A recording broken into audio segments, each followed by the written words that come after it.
Wow. Welcome to Real Talk, Real Solutions, where authentic talk takes place with a biblical perspective. This is real time, real issues, real all of that. And I just want to apologize to everyone about that and also to Mr. Brown. Also, I did have everything together, but this ended up happening. So I don't want to say too much about Mr. Brown because I want him to be the one to just go into his story. But I came to know Mr. Brown through another one of his subscribers, and I was just really just blown away by the straight talk, how literally straight talk is what it is. And it's authentic. It's not anything where be trying to be impressive or anything of that nature.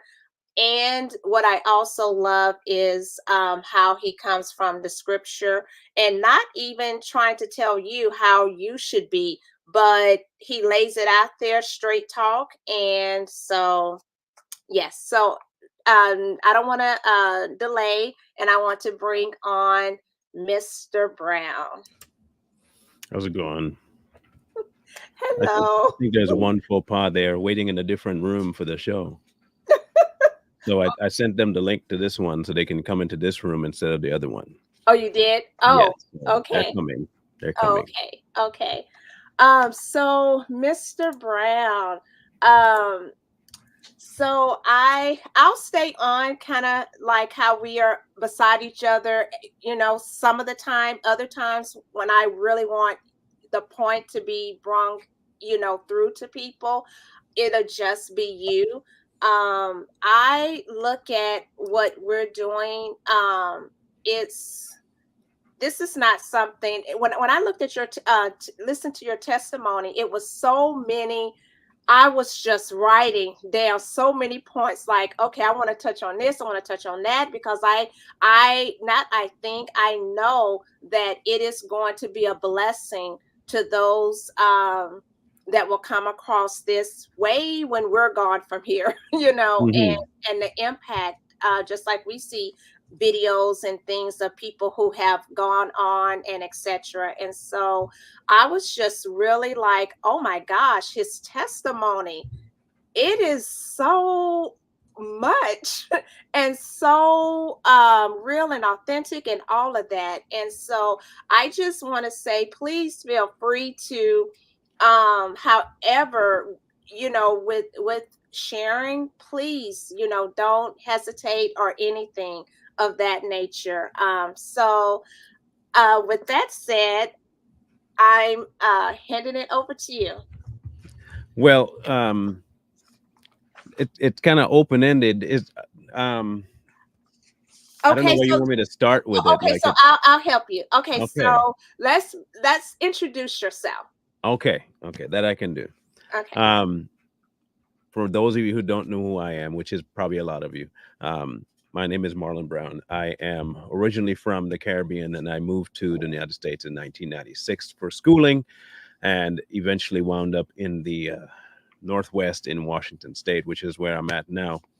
And started podcasting about 5 years ago, 6 years ago now, Hmm. and has been through a few channels and now finally permanently located on three of them. So it's been a roller coaster. Never expected I'd be doing podcasting at all, but yet here we are. So that's the synopsis. A lot of stuff happened between then and now, but I think we'll get into that here soon enough. So Okay. Okay. Yes. What? So, Mr. Brown, did you put? Let me see, Shireen. Can you put Mr. Brown, his channel? Did you put? Can you put your channel in? I can. Okay. Thank you. I sure can do that.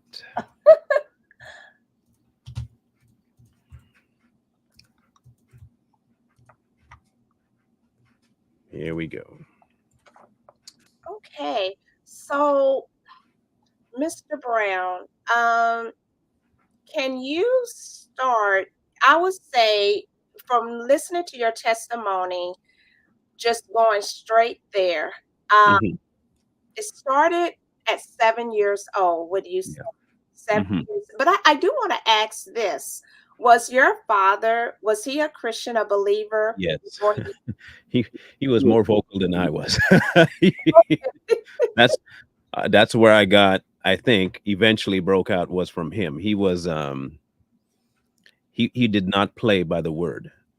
He was always in it, and he would constantly check the preacher if they were even remotely straying at all from it. And I mean in real time. He was the kind of man that he we had a, old school church, you have a specific seat that you stay in, right? But he always stayed near the middle to the front, and he always wanted to have access where he could leave to go to the front and sit in the front if he had an issue with what the preacher said. So it was a few times that he would actually leave his seat, and before the sermon was over, by the way. So they knew when they saw him walking to the front, they'll, okay, he's got a problem. And he would go straight and sat and just wait for the pastor to get done and wait for him and confront him. And the preacher at the time was a former missionary, and he ended up staying in the Caribbean. And my father and him had a whole lot of discussions. At first, it was a trouble for the pastor, but then he realized that, wait, my father really has some. He's not just being annoying. He really wanted to know, but not only know, he did his own. He did his own reading. He didn't depend on the preacher to tell him what to think. He was reading all the time. So, Okay. he was. I grew up with both my mom and my father being true believers. Yeah. Yeah. Oh wow, that is, I don't want to say rare, maybe because you don't know about it doesn't mean it's not there. But I kind of lean on the side of you don't really see that too much. Both parents, yet alone two strong parents in the home. So you really had a good, solid foundation. Yes, it was very strong, and I think that's why it damaged me so much. I could admit fully that that loss was like catastrophic to my youth, mostly because he wasn't just a standoff father. He was a very affectionate man, stoic when he needed to be. There was no saying, oh, he didn't like to discipline, but you also didn't want him to have to get to the point where he had to discipline. Okay, Right. everything ran through mom first. If mom couldn't get us, okay, if mom couldn't get us to listen, and it had to get to, that was when it was problematic. Whew. So we tried not to get it to that level, because if it got to that level, it broke down quick. But he didn't. Every time he would give a spanking or something, it was right away a comfort. He would comfort us right after, and to assure us that this was not something he wanted to do, but this was something we made him do. Right. Because the rules were not hard to follow. The rules were not hidden. It wasn't like he wasn't telling us what the rules were. They were set in stone. And if you crossed the rules, it's not like you weren't told. You were told, and you decide to put your hairy toe over that line, that you get what you get. Right. So I've kind of put that into action myself with my five kids. Oh, wow. Okay. Okay. Wow. He sounds like he was a really, I'm glad we talked about that because leading into with the passing of your father, how it lays even more of like a foundation of just how that relationship was, Hmm. and everything else that you will be sharing. So can we now go into at that time when your father had passed, Hmm. and then how that impacted you at such a young age? Yeah. The thing about losing family, or especially a parent, um, young, the first thing that sets in is confusion, because you don't know why.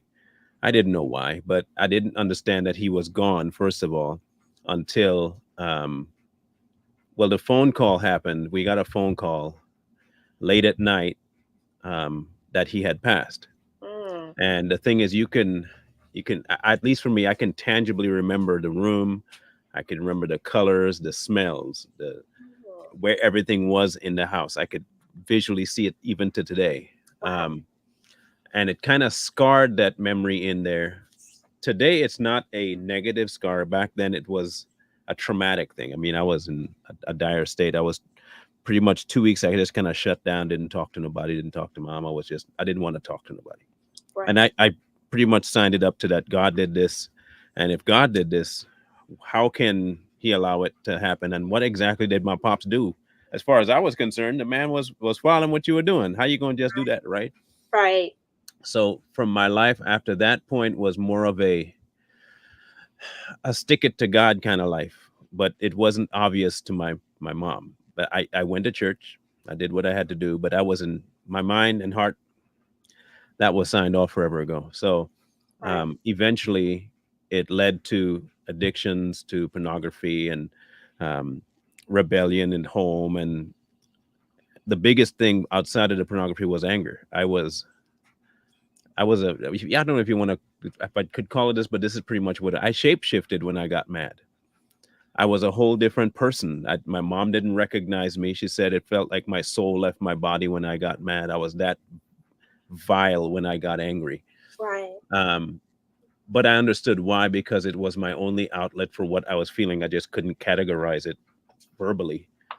Um, but with that and pornography, it was a toxic mix.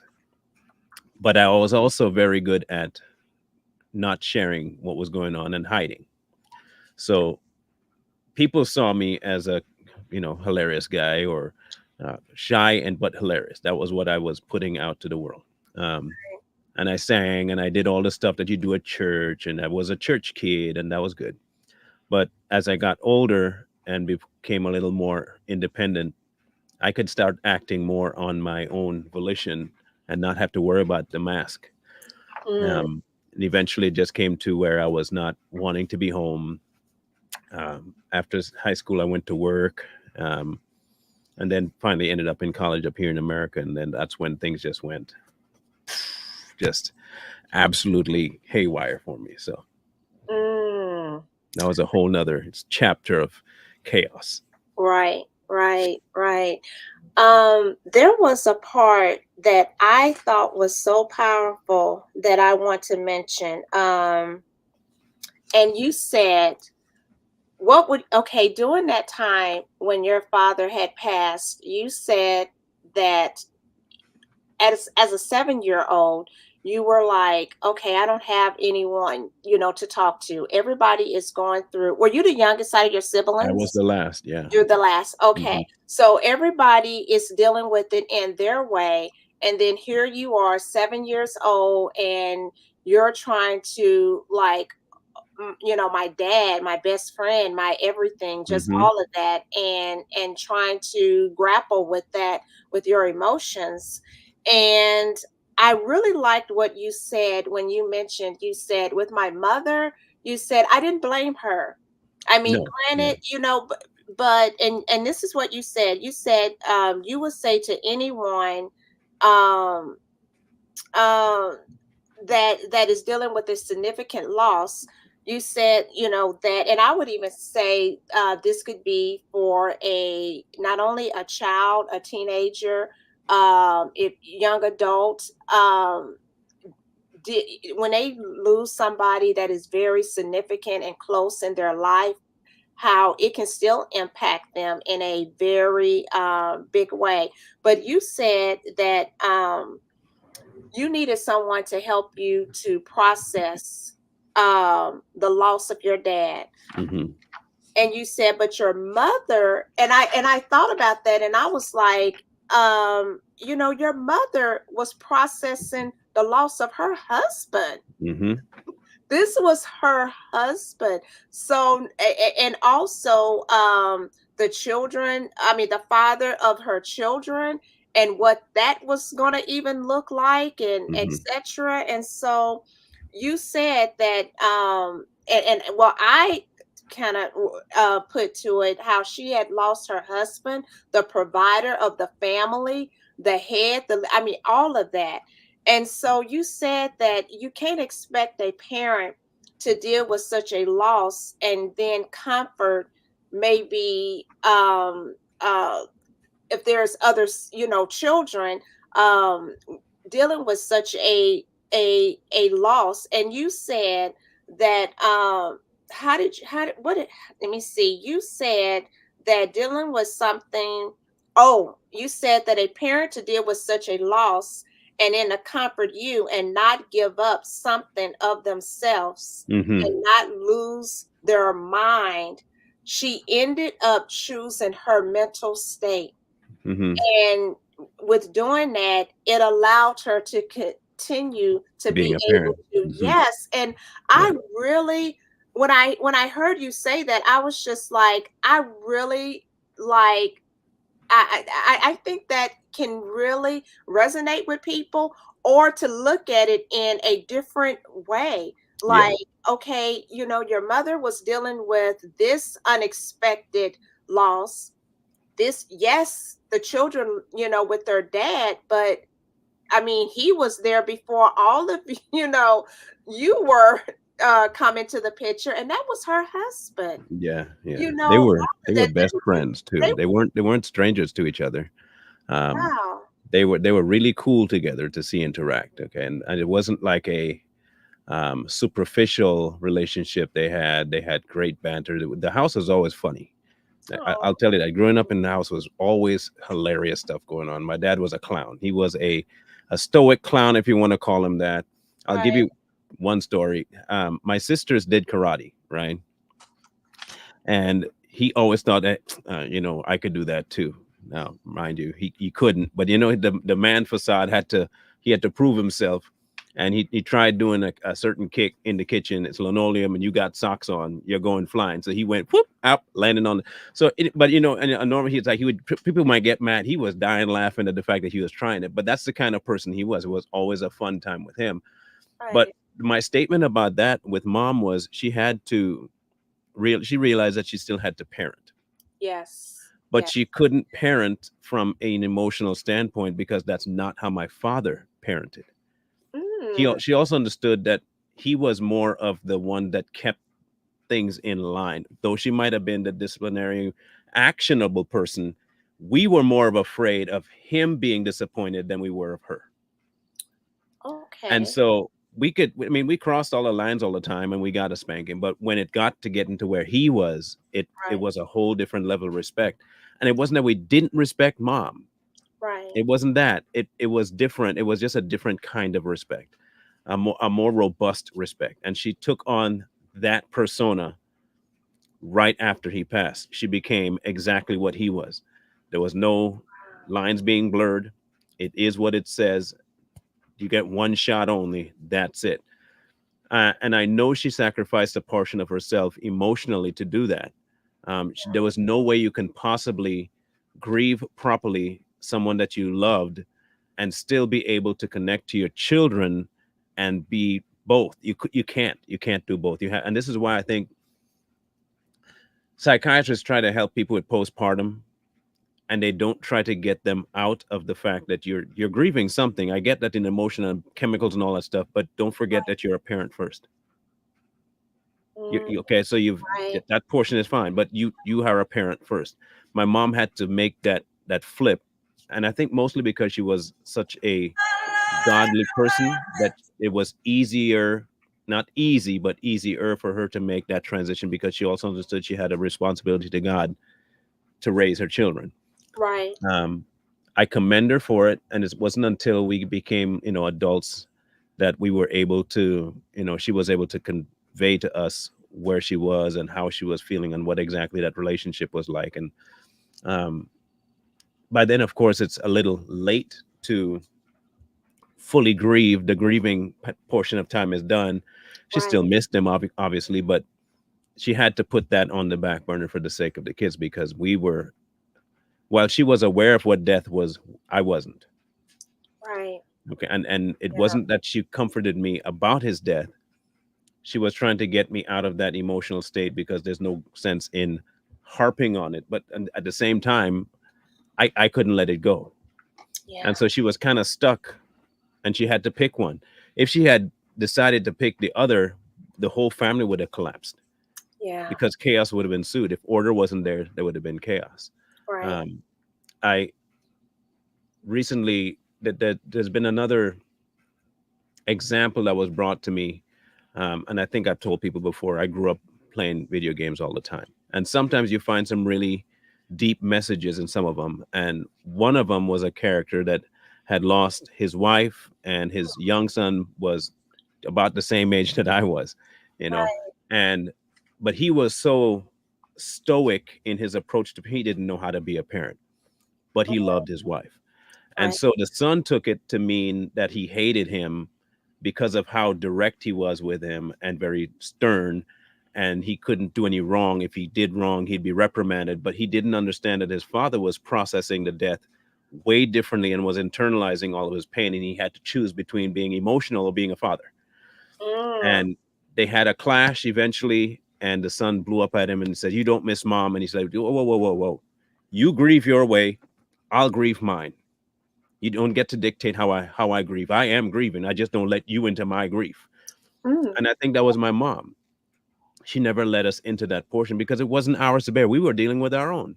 Right. And she still couldn't figure out ours because that was mine. She didn't Right. have the relationship I had with dad. I had that. Right. So I don't expect parents to be able to fully console their children.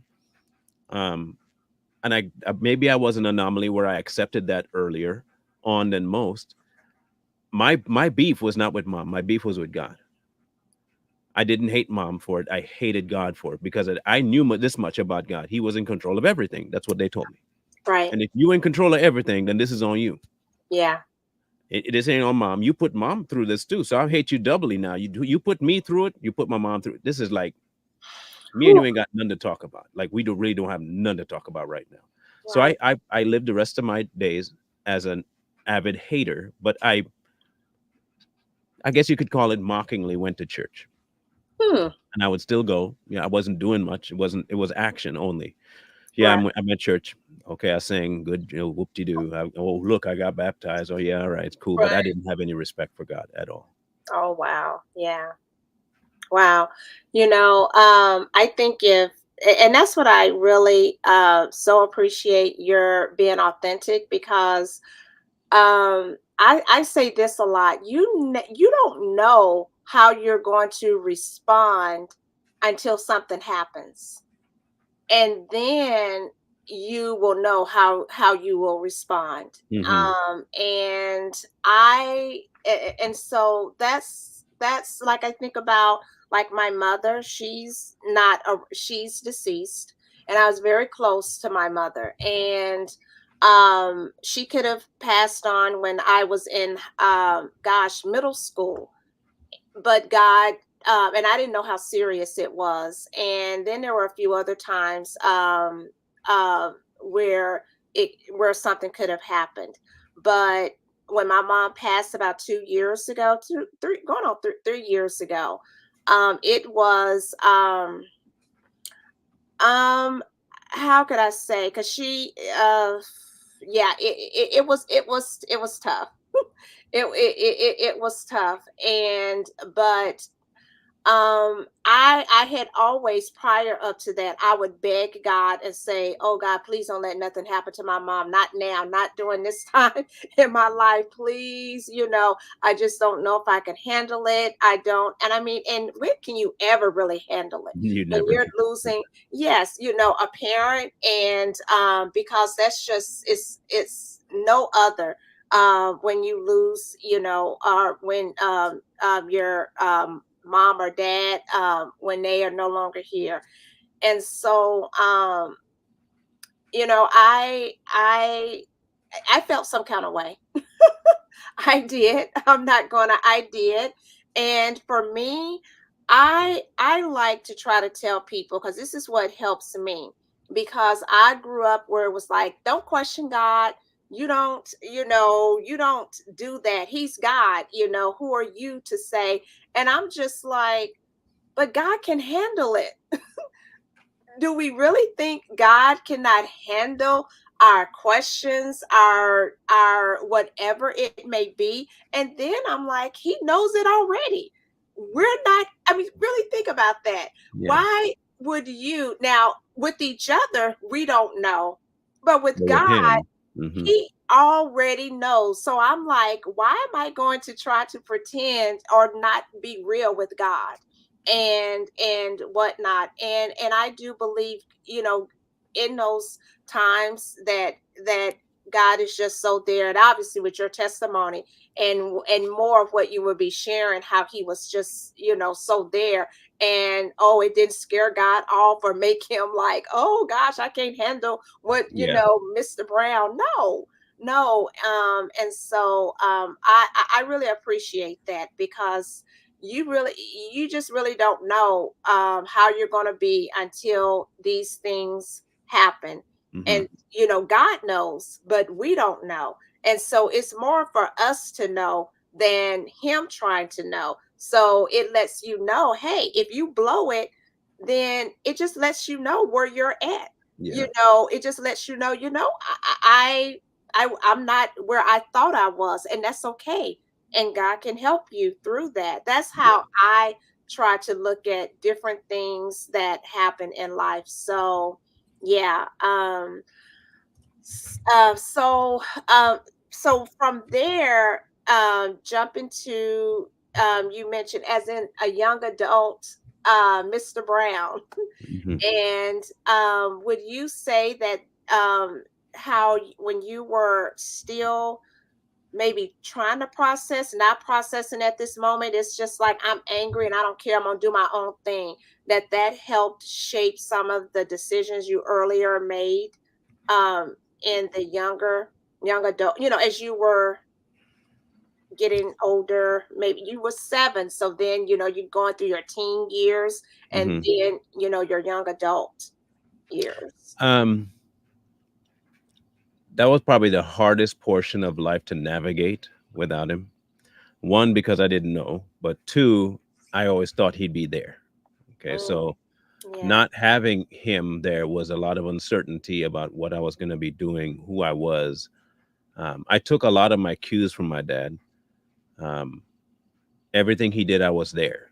Um, and so after he died, every smell that I had that was recreated, I went back. It was like a very rough period of time because everything reminded me of him. Mm, And there wasn't anything, even if my mom was to drop being a parent and was consoling me all the time, there was nothing she could do. She wasn't dad. I had no problem with mom. My problem was dad's gone. I don't care how good you are, mom. It wasn't you that's passed. It was mom. It was dad. So I there was nothing my mother could do. She best she could do was keep the household intact. And that's what she did. She sacrificed. She sacrificed her own happiness so that we could have stuff. She right. sacrificed her own time. And so she did what had to be done. Um, she decided when I was about 14, 15 to just be done with relationship for the sake of the family. She was done. She asked God specifically to take all that away, every urge, every need. And he did. He took that away until she dedicated the rest of her life. So there wasn't, even if she were to give herself emotionally to me, there was nothing she could do. Right. And so I turned my anger straight towards the addiction, and the addiction fueled my anger. And the anger Mm, went back into the addiction fueled my anger. So I had this cycle going on that didn't include God, but it was all because of God in my head. mm, So by the time I hit 15, 16, I had left school by about 16 years old, high school, and went to work. And I went to work for the local PUD there. hmm, And I did that for a year and a half and then went to college in Arkansas. But the problem with college is that you're introduced now to a whole different level of technology. Back home, it was books. That's all you had. And maybe some VHS tapes that you could probably find, but it was books. Now you get to college and you have internet. mm, This whole thing about internet was just kicking off in 96, 95, 96. It was big craze. yeah. And now you're introduced to a whole new gamut of your addiction. So I was a recluse in college for like the first year. But in that year, the addiction had taken such a toll on my mind that reality was no longer a viable option. There was nothing in reality that I wanted to be and do anyway. So my first 2 years of college, I mean, my first year I was doing fine. I did really good, but by the second year, that addiction took over, and I was just failing. Um, and then by the second year, I figured suicide was the best option, so I tried once. And then after the second year, the third year, tried again. And Mm. so it was it finally hit the wall of, do you really want to live any longer in this cycle? I recognize the cycle, Right. um, but I didn't know if I wanted to stay in the cycle of life. I wasn't happy with it. Right. Um, and then by the time I was about to graduate, um, I was talking to somebody and we kind of broke up temporarily. And I proposed. I just out of the blue just proposed. It wasn't anything I was, of course, consulting God about. It was just something I was doing to try and funnel my addiction somewhere else. That I thought, even as rebellious as I was, I still wanted to abide by the rules I knew growing up of, sex before marriage. Right. It was the Right. crazy part, that I didn't want to break that law, but I was hating him. Like, it didn't make any sense. Yeah. But all of that was because of that. You see, I Wow. still wanted to honor him. And so I did that and continued my addiction all through the marriage. So it did not help because I wasn't doing it for the right reasons. Um, but when I look back at things now, and he did this during uh, my time frame between the end of my marriage and my current one. I had just had my daughter, Hmm. and she was about almost one and a half, somewhere in there, and we had separated. And my father-in-law at the time, I left the house and I didn't want to be around, not even my daughter. I didn't want anything to do with my child. Mm. And so, and that's what the addiction will do. It'll take everything from you. Okay, but I didn't see that. So he said something about being a dad while the father is trying to find himself, something along those lines. And that just kind of snapped me out of this, you don't want to be a dad thing. And I don't know if it was the internal dad gene that kicked in, that I Right. still want to be a father. My father was a good father. Why didn't I think I couldn't be a good father? That kind of Right. thing kicked in. And so I re-entered my daughter's life. And it wasn't about maybe 6 months later. I specifically remember him bringing to my mind a timeline. And the timeline was so specific, I would not have thought about this because I didn't like him. So there was no way for me to think, Mm. oh, God did this and God did that. That's Right. how I knew it wasn't him. It wasn't me. Okay. Mm-hmm. But he showed me the timeline of what we were when dad was alive, and when he died, when we moved. And if he hadn't died, we wouldn't have moved. If we hadn't moved, I wouldn't have found my way to college. If I hadn't found my way to college, I wouldn't have found my then wife. If I didn't find, I wouldn't have my daughter. So he brought these timelines of, this was still me. I'm still doing this stuff. You may Right. not like me, but I'm still looking out for what I know I have in line for you to do. Right. It kind of like and I'm not equating myself to Paul, so nobody don't jump down my throat. I'm not Paul. That's not me. I'm Right. just saying Paul was allowed to do a whole lot of crazy stuff before he got smitten. It's because God knew what he was had in mind for Paul to do. And Right. sometimes he'll let you beat yourself into the floor and dig your own grave just to throw you a rope to pull you back out until you see. Mm-hmm. So when he brought me to that realization, it was like my mind just blew. Like, okay. Because in reality, if my dad was alive, we would never go to the second island that we moved to. Right. And the man that paid for my college to go through all of college didn't ever visit Trinidad. He only limited his trips to Antigua. Mm. And so I would have never been given a college scholarship at all to do anything like that. And so the whole thing was just kind of this surreal opening of my eyes. Wow.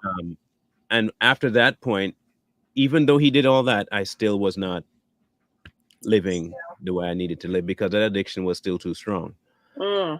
It moved from um, during my marriage, it moved from the books and the fantasy life to the real life, and then it eventually caused my divorce, and then eventually, um, subsequently, my separation from all life that I knew before. Right. including my mom and I fell out too. And so I was left by myself. I never had conversation with my sister. I didn't have conversation with my mom. I had nobody. It was just Oh, me. okay.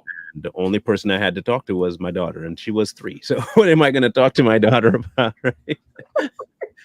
But what my daughter showed me was my relationship with my dad all over again. And so it was like I finally got to feel what he was feeling when I was small. And it was this, it wasn't no longer my dad's loss wasn't any more of a painful thing. It Right. became a good thing. Not that he was gone, but the memory was now a full circle was made. Right. And but my problem still continued in the background, obviously, and it didn't get rectified until I was in my 30s, Mm, late 30s. So um, sometimes it takes a while for you to get the point, but when you get the point, you get the point. right. Right. Right. I wanted to ask this question because I do think that it will help others as well. So I remember you stating in your part of your testimony how okay, okay, no, let me phrase it like this. So would you say to someone that, like how you mentioned, like the first marriage and then your second, that it's not about, how some people think like, oh, if I just, another person, that then it's going to be different. The person is the issue. But I look at it like Mhm. you can change the person, but you with yourself All all the the time. time. 24/7, So 365. exactly. Yeah. You don't get away from you. You're with yourself 24/7, with the exception when you're asleep. So you're not conscious of yourself. But outside of the sleep, you're with you. So when people try to say it's the other person and oh, it's just, I mean, I'm not saying that maybe there is a small percentage there or a percentage there, but I mean, can you speak to that a little bit? Like, really, it's you, the person, Hmm. because you bring you wherever, if you're not Everywhere dealing you with go. you, no matter who you get, those things are going to creep back up or whatnot. And yeah. Um, I can't expect somebody to solve something I can't even figure out what's wrong. Mm, Okay, so I was broken, and if I can't please me, how in the world am I expecting that person to please me? I'm holding them to a standard I can't even do it. I can't even hold myself to. What kind of crazy stuff is that? Like, who in the world thinks that that makes any sense? yeah. Um, Finding somebody else just brings you to the same. You are always the problem. I don't care what nobody say. Well, she didn't. She didn't. You are the problem too. So you're perfect. That's what you want me to believe, that you're perfect, and you're trying to tell me that nothing you do affects the other person's behavior towards you.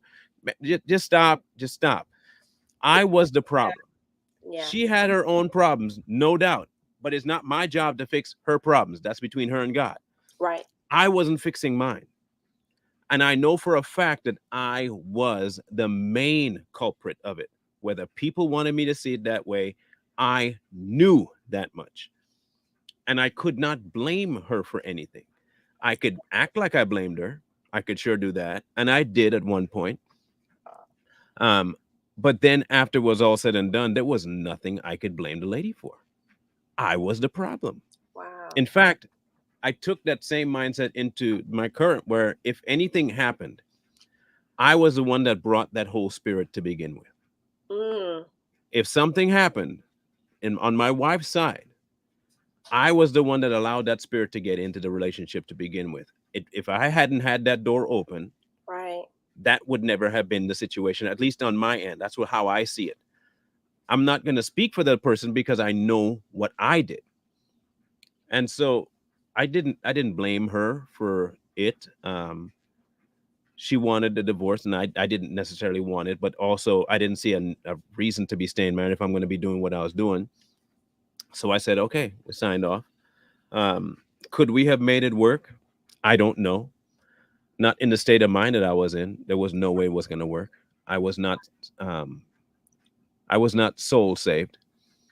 I was paper saved, and there was no way that was going to rectify that if it had continued and just allowed to be you know. So he had to give me a loss and then show me the result of the loss and whose fault it was Right. for me to get at least the first step forward in recognizing me. Right. um, and not recognizing me in how most people say in finding myself. I did not want to find me. I yeah.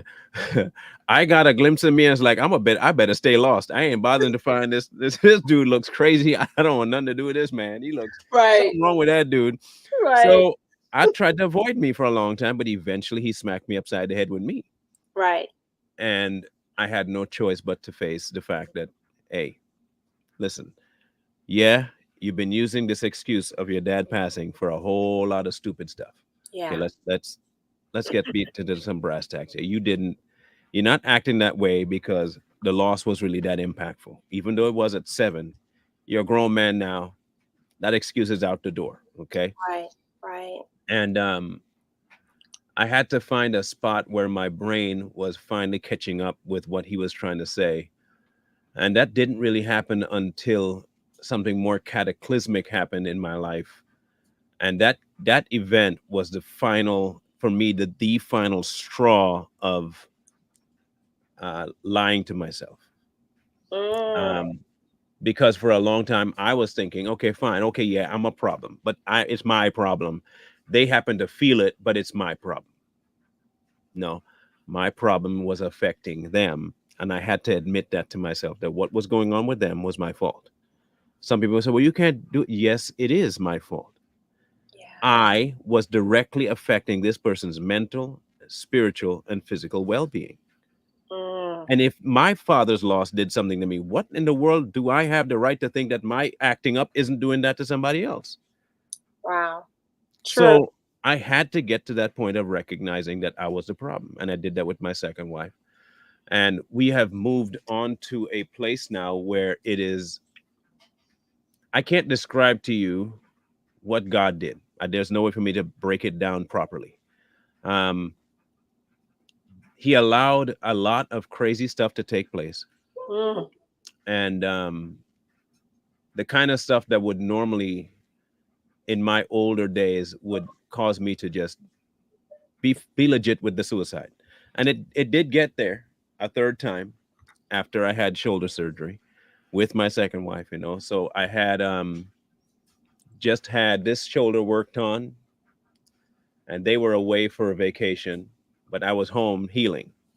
Okay. And the same old thoughts of inadequacy and these people are depending on somebody that's so undependable. The same old thoughts from college came back up, and I said I was just going to do it. So I tried to kill myself then too. Didn't tell the wife though, at least until about a few months down the road, and she was livid with me about that. But she also understood finally where I was mentally. Um, but it wasn't until later on that my body was fully broken. I couldn't do anything. I tried to recover from that. I went back to work. Then I tore my wrist, and my knee was bad. My back was bad. My shoulders, everything on me was inoperable. I had surgeries already, and there was nothing more they could do. So here I am sitting in my garage, listening to a doctor tell the judge for my disability everything I can't do. And I had prided myself in at least my work. If if I was a trash human, the best thing at least I could bring money into the house. I could do that. And then he took that too. Mm. And he removed that portion of pride from me so I can fully see me without my props. And he made sure that doctor leveled the playing field in my mind. And the doctor went on for 5 minutes listing all the stuff that this man can't do. Stuff that I was very happy that I could do before. Well, he can't do this much weight. Okay, and he can't do it for 8 hours. He couldn't stand for more than 5 hours. So he can't do that job. His mind is not functioning properly, so he can't think properly to do an analytical job. He can't lift anything past this amount of pounds in front of him, so he can't do that job. Can't even lift his Oh, side. He can't do that. For 5 minutes, this man just went on insulting me, but it wasn't an Lord. insult. It was just fact. My body wasn't working. Mm.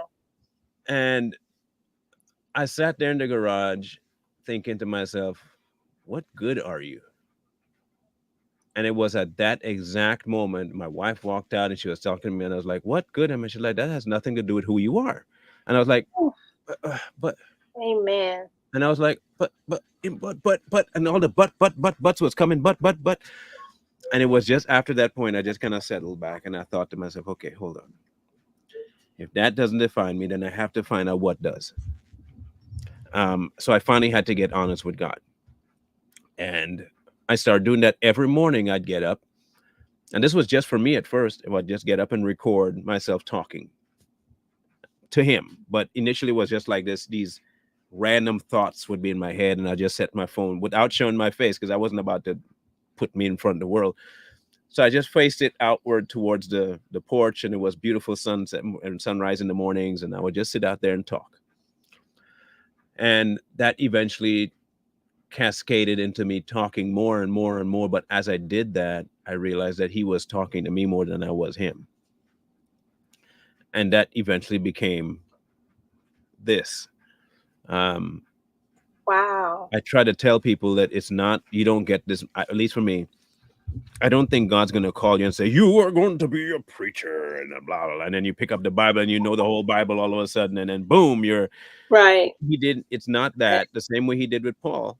Um, Yeah. he smacked him down and he thought he was doing such a good job and told him, no, you're not doing a good job. Now you're going to do for me. Okay. You've done you, my turn. Right. The difference is Paul knew the book inside out. He knew the word, the law inside out. I just had my childhood to go on. And I think that's what made it perfect because I had nothing to bring to the table. Mm. I couldn't say I knew. My memory was failing. I couldn't sit very long. So I had literally there was nothing I could say that I brought to the table. Right. Um, and so eventually I asked him why. What is all this about? Like I don't do this. This is not me. I'm not an extrovert. I don't talk to people. Um, and somewhere in there I didn't hear the words, but it almost was like, and what's your point? I didn't ask your opinion about this. I didn't ask your permission about this. Right. This is what you're gonna do. Like, and so in my head I thought, well, you can't do anything else, can you? You already heard what the doctor said, right? What you gonna do? Nothing.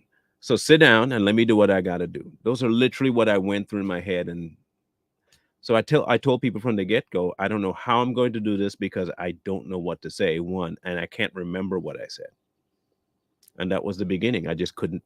There was when I was done, I could not remember the show I just did. And I tried telling people that I was like, whatever. And I said, like, dead serious. I had to go back and rewatch what I said if I wanted to know what it was that came out of me. Um, and so when I tell people that loss is not bad, it's necessary.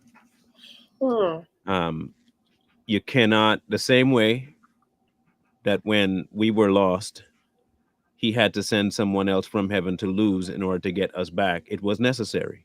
Yeah. We keep thinking that I don't want my mom to die. I don't want that has to happen. You can't help it. They're gonna die. They're Yeah. gonna die, and you just have to understand that this is a transitional part of life. I'm not looking forward to my mom passing. She's 87 now, Oh. and she's doing Wow. well. She's doing well, but it's Yeah. coming. It's gonna happen. I don't know if I'm gonna go first or she is. I have no idea. Yeah. But I can't be stressed out about the fact that she's gonna go. I know where she's going. I'm not worried Right. about my mom. Right. And so, Mhm. and I shouldn't have been worried about Pops because I knew where he went too. Yep. But loss for me became a whole different thing. It became now a transition point, not an end point. Um, and so I no longer look at death the same. I miss the people that I've lost, and I've lost quite a few. I've lost two brothers already too. Mm. Um, I've lost a whole bunch of uncles. I've lost a bunch of cousins. I've lost a lot of family members, Yeah. and some of them are not where they're gonna. They're not gonna end up where my pops are. Okay, I unfortunately I know that, but for me, this transition of life that I've gone through is not um, an anomaly. It's not something that only a few get to do. Um, Everybody has a point, and I know you can look back if you're listening. You can look back and see that you know for a fact that God was talking to you. Stop lying to yourself and say you have never encountered. We have to stop this nonsense of putting ourselves before things and realize that, yeah, that was a point where I knew something was talking to me, and you know who it was. That not just something, you Yeah. know who it was, and you ignored it. And Mm, you can look back to that point. Some of us can look back and say that was the point I met him. Some of us say I look back and that's where I ignored him. And you're looking at your life now and you say, I'm so much worse off than I was. And you can look back and see why. Um, I can't blame God for anything. I thank him for bringing me this far. I didn't think I'd make it to almost 50. I didn't think so at all. Never thought I'd make it this far. wow. Never thought I'd make it to have kids. Made it. The last time I had any kind of the devil tried to try and bring something is when my youngest, who just turned 9, was about to turn 7. And then, you know what's the first thing that's going through my head, right? He's Yeah. about to turn 7. Same age. You. I Mhm. might die. And that was I kept talking about, Oh am my I God. gonna die? Am I Yeah. gonna die? And I was Yeah. dreading him turning 7 and me approaching my birthday because he died close to his birthday, right? On his birthday. Right. Yeah. And so I was thinking to myself, oh gosh, okay. And for a solid 2 years, I could tell you now I was in panic, thinking I was gonna die the same way. And that was what the devil was using to try and drag me back into that space of anger. Right. Um, but the thing is, God allowed it. He allowed that stress because I never took it to him. Hmm. And so the day he turned 7 and I made it past his birthday and then I made it past my birthday, it was almost like this. Why were you even worried about this thing, bro? Like, what made you think that that kind of history repeats itself, especially considering what God's brought you out of and into? Right. Um, and the more I look at my life now, my son is almost a carbon copy of Pops. Like in look, in his build, his whole behavior is my dad. Like it's like this crazy little human being. He acts like me a little, but if I were to take his life and put it on, it'd be him. And so in a lot of ways, he has given me back a opportunity to interact with my pops again, Oh. just on the same level that I was instead of the adult dad he gave me a, dad Right. in the form of my kid. And so when I try to tell people that one, God's real, but two, he does care about the small stuff and the big stuff. It's not a joke. It's not untrue. Um, but we don't like to watch him do it. We don't like to admit that it's him, and we don't like to give him the credit. Um, but I think the more we start to see and look and observe, we can tell that this is a point where this is not me, this is him, and you have to admit it. Once you've done that, I think there are way more things in life you start to commit to him. Hmm. Stop trying to depend on yourself because you realize, well, this may be a thing for him. I'm gonna Right. just let it play out, and stress and worry decides to just go away. Wow. Wow. Wow. That's really powerful, Mr. Brown. And just and I have to say, like what you were saying, how the devil, the enemy of our soul, will try to like bring these thoughts, to our head and to our mind. And like you were saying, like, oh my gosh, my son is embarking up on 7, and Yeah. then and what about me and whatnot. And so wow. um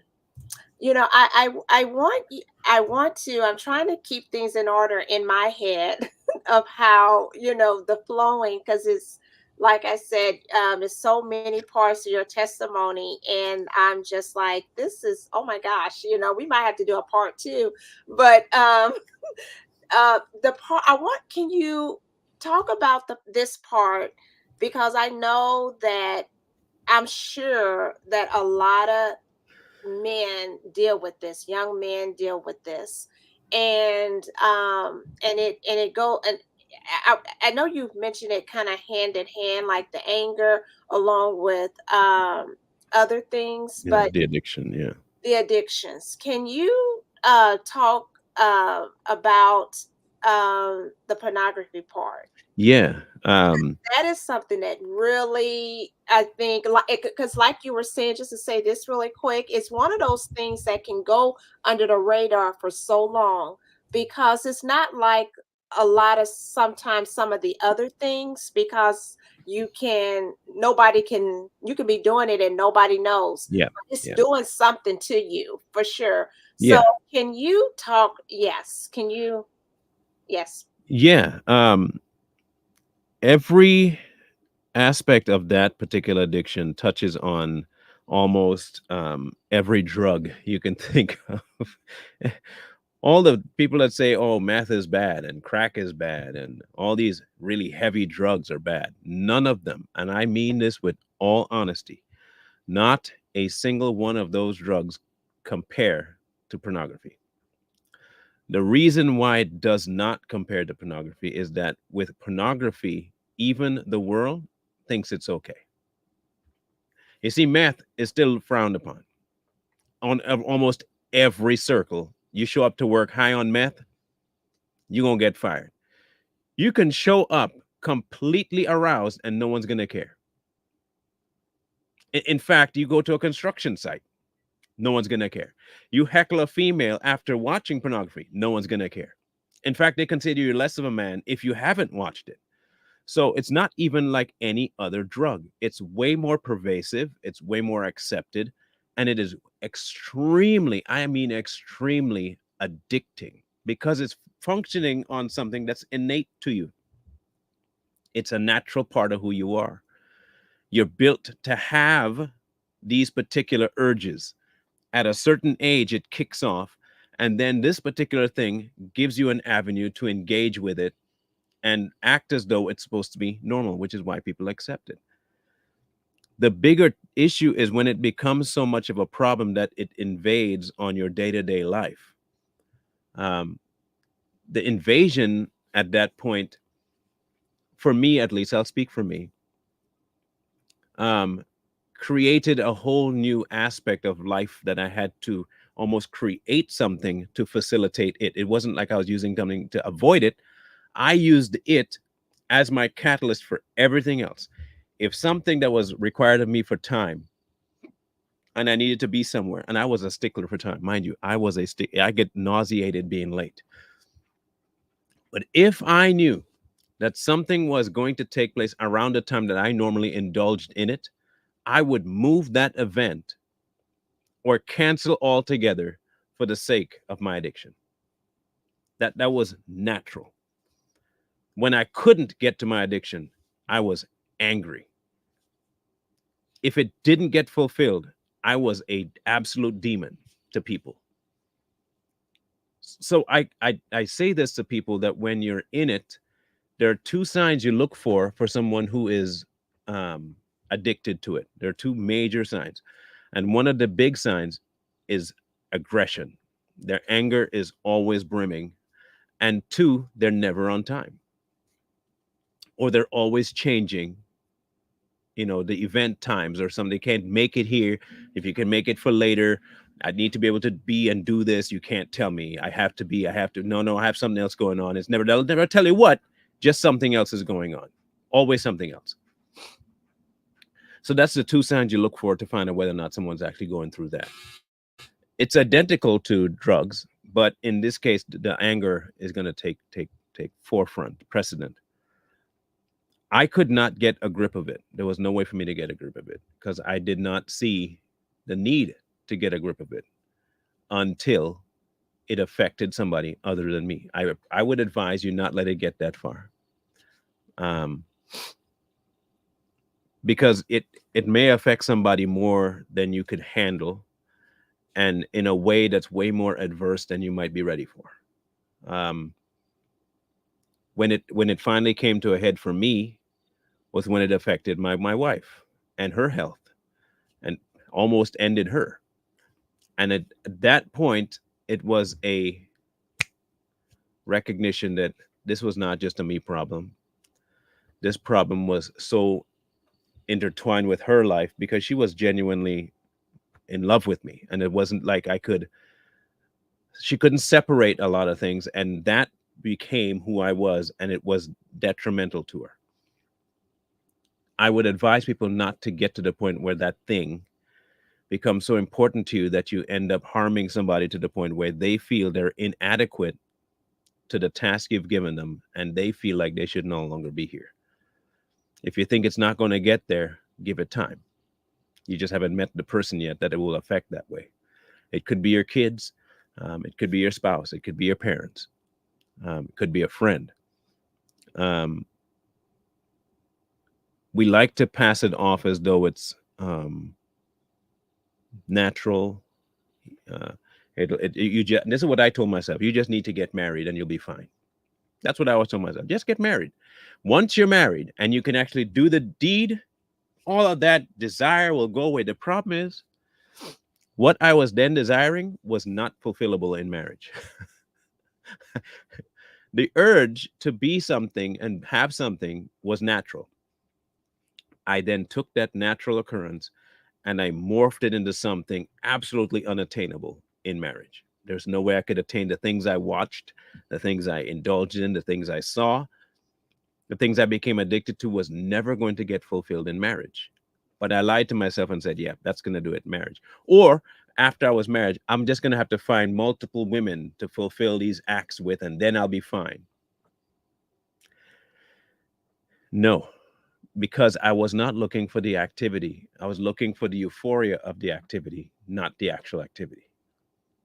And none of them matched the feeling I got on my own. I would still do it because it would still be a sensation, but it wasn't the same. I was addicted to the addiction. But that event of someone else being harmed flipped every switch off and said to me, you know what? You might feel it's fine. You might think it's somebody else, and you might think that this is going to get solved in another way, but the only solve this is going to fix with is you ending it. And if you don't end it, someone else might be ended because of it. And the more that became real, we were apart for a few days. And I finally came back to the house. I sat there in front of her and I thought, man, I don't even know what to tell you. I have no words. I would fully understand if you want nothing to do with me anymore. It's what I would do. But for me, it's done. And even my friends, my good friends, were like, man, how long do you think that's going to last? Like, come on, how long? It's not going to last long. You're going to have like maybe a week, 2 weeks, and then you'll be back. That wasn't the case because it became too real to me. It hit like a truck. And I keep saying, I hope people don't have to get to that point with it. But the unfortunate reality is that it will get there for many. The addiction itself will never satisfy you, even though it feels satisfactory. At some point, you have to analyze two things. What's the benefit? What am I getting from it? And everybody knows what it feels like after you've done the deed. The guilt that sets in, is that worth it? One. And two, at what point will I tell myself that what I'm doing is valuable? To me, forget other people. How is it valuable to me? What is it doing for my soul, for my well-being, anything? What is that doing? The answer is nothing. And if I know that, the logical answer then is to stop. Once you get to that logical spark, trust me, you'll start emptying all the stuff that you could naturally find yourself. You'll change your environment. I had to change jobs. I quit a lot of work that I would normally love and do because it took me to places where I can be accessible by that. Everything changed.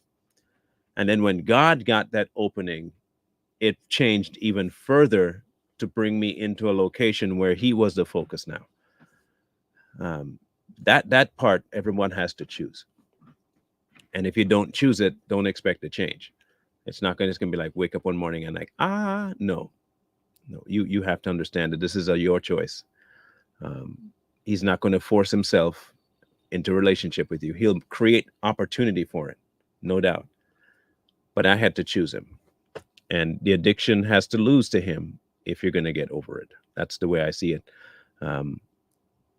Many don't want to give that up, unfortunately. And it's just like any other addiction, but it's not like any other addiction because it's one created. The sensation is one created by God. That's what makes it so evil. is that you can actually make the excuse, well, if God didn't want me to do this, he wouldn't have given me the drive. I've even used that one too. So that's why I think consider it worse than drugs for me. You're muted. You're muted. Oh, sorry. That's okay. I was going to ask you this, but I believe you already kind of answered it when I was going to ask, like, um, and I guess it would be for any other addiction or situation, addiction that w- do you have to put measures in place Oh yeah. to to make Yeah. sure that you don't that you just yeah It you helps. don't Yeah, leave for any sure. room. Yeah. I went to a program for that particular thing, and it was in Kentucky, and I was away from this was during the time of my first wife. Mm. Okay. And this helped, but I never enforced anything after the event. Okay. I came back to my old stomping grounds, and I just let everything that I learned go. Okay. So what they said, there are some consequences you can give yourself to start to train the body to react differently to the thinking. And eventually, when the body starts to react differently, the thinking will follow suit. That was their premise. I mean, they were linking it with Bible work and stuff like that. But two of the things they said is to check your periphery. The Hmm. second glance theory is that if you see somebody and you look, and then it looks enough to make a second look, there's a problem. The second look isn't a second look to see if you saw what you saw. The second look was to see if you can file it away for later. And I realized they weren't lying, because usually the thing that caught my eye was either scantily clad or were dressed a certain way that would reveal certain body parts. And so the second look, and the second look usually lasted longer than the first look. So what they gave us was this rubber band, not loose, but a fairly snug rubber band. And what he would tell us is every time you take the first look, if you take a first look, pull the rubber band and let it loose. That shock on the Oh, hand wow. made you snap free of the second glance. Now it didn't work the first few times because it hurt, but then I still tried to catch the glance late. But I did realize that it shocked me out of the habit of the instant turn, and that was the first thing he said. Well, once you get that figured out, you won't need to snap because it no longer your mind is no longer thinking about, because it's going to echo back to that pain you just gave it, and it won't turn. And while that was a physical reaction and punishment, the mind was still focused on it. So he said the second one is when you've done that, the first thing you do is just say, thank you, Lord. That's it. You don't need to say, please help me out of this. The instant you do that, you already put yourself back into the thought process of what you're telling him to get you out of. Hmm. And I had not thought about that before, where if I'm saying, God, please help me stop thinking about blah, blah, blah, I'm now thinking about blah, blah, blah, while asking him to help me not think about blah, blah, blah. It was Right. completely counterintuitive to do it. If, however, I did trust him that it was done, I can just say, thank you. Yeah. That's it. I thank you. And continue to say thank you over and over and over. Just thank you, Lord. That is all you have to say. And I thought to myself, okay, hang on. My mind can't go anywhere else with just thank you, Lord. Hmm. And I realized it really can't. Like it can't go to what I'm thinking about before I said thank you, Lord, because I'm only saying thank you, Lord. I'm not putting anything else in my mind. It might seem tantric, but it wasn't. Mhm. And the more that happened, the less inclined I was to think about the thing I was fighting. But it took about 3 months for me to get to the point where I was implementing the stuff. And 3 months' time is not enough time to get any real true habit after being indulged in it for 30 plus years. Yeah. So um, when I got back to my world, I did the rubber band for like a month, maybe. Um, the thank you, Lord, for about 2 weeks. Yeah. And I went right back into what I was doing. Um, and while that was a great introduction to what the mind should be doing, it didn't take effect because I had not turned it over to God fully. Mm. Um, but he knew that that process was a stepping stone I needed. So it was occurring. Um, Today, it is, I can't tell people that, oh, that urge goes completely away. You're human, it comes up. Mm-hmm. But your coping mechanisms change to not what you have to do to get rid of it. It changes to whose you are Mm. to get rid of it.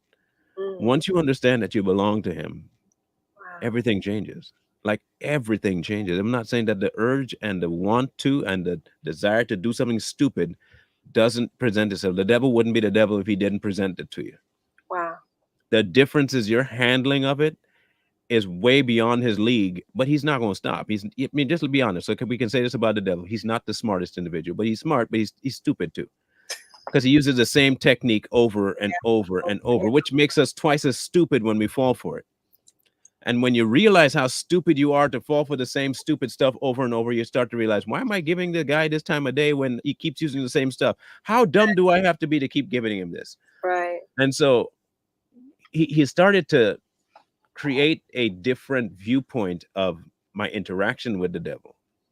It wasn't I had to rebuke him and all that. I didn't have to go all that far. It was just a matter of, wait a minute. I, I I don't belong to him. Like I'm not his. Why am I giving him even a remote idea that he might Yeah. belong to me and I belong to? The instant I realized that I was no longer the case, the stress, worrying left. Yeah, I still have bills to pay, but it wasn't like I was like, man, I don't know what. I just okay, it's gonna happen. It's gonna get paid or it won't get paid. Right. Okay, and next thing. And now Yeah. I have this issue happening with my kid, but this is more of a I'm not worried about it, but I'm standing in the gap for my child and I'm using my authority as a father to do something. That's a completely different situation. Right. So when God has a preeminent part in your world, the devil no longer has that particular power.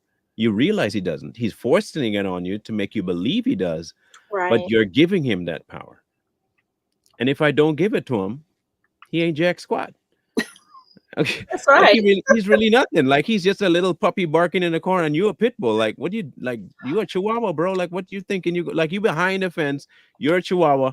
And literally, better yet, I'm a dude walking with a cane Corsica. Okay, you're not gonna touch me. Right. Right. Like Right. you gonna step out the fence, and he's just gonna do this, and you're done. I'm not worried about you. You can do all you want, make all the hoopla you want. Now, can you get there overnight? Maybe. It depends on how much of a want that you have to get rid of the problem you got. Right. Are you at the end of your rope? Do you see the end of the rope and you don't want to get to the end of the rope and you want to give up before? Or does it take like me a 2x4 to smack you into reality? Some people it's just a touch. Some people it's just a whisper. Yeah. Um, Yeah. some people like my son. If my 9-year-old, he's a tender-hearted dude. You don't have to scream at him. You don't. And that's my daughter too. You don't have to scream at them. You just have to raise just a little bit of an inflection, and all of a sudden they're broken. Oh. That's that they're tender. So I Yeah. wasn't that way though. I was. More. You had to smack me, and, Right. and God knew how to smack me. Right. So you you have to decide: is that you? Right. Are you going to need a 2x4, or are you going to need a gentle nudge?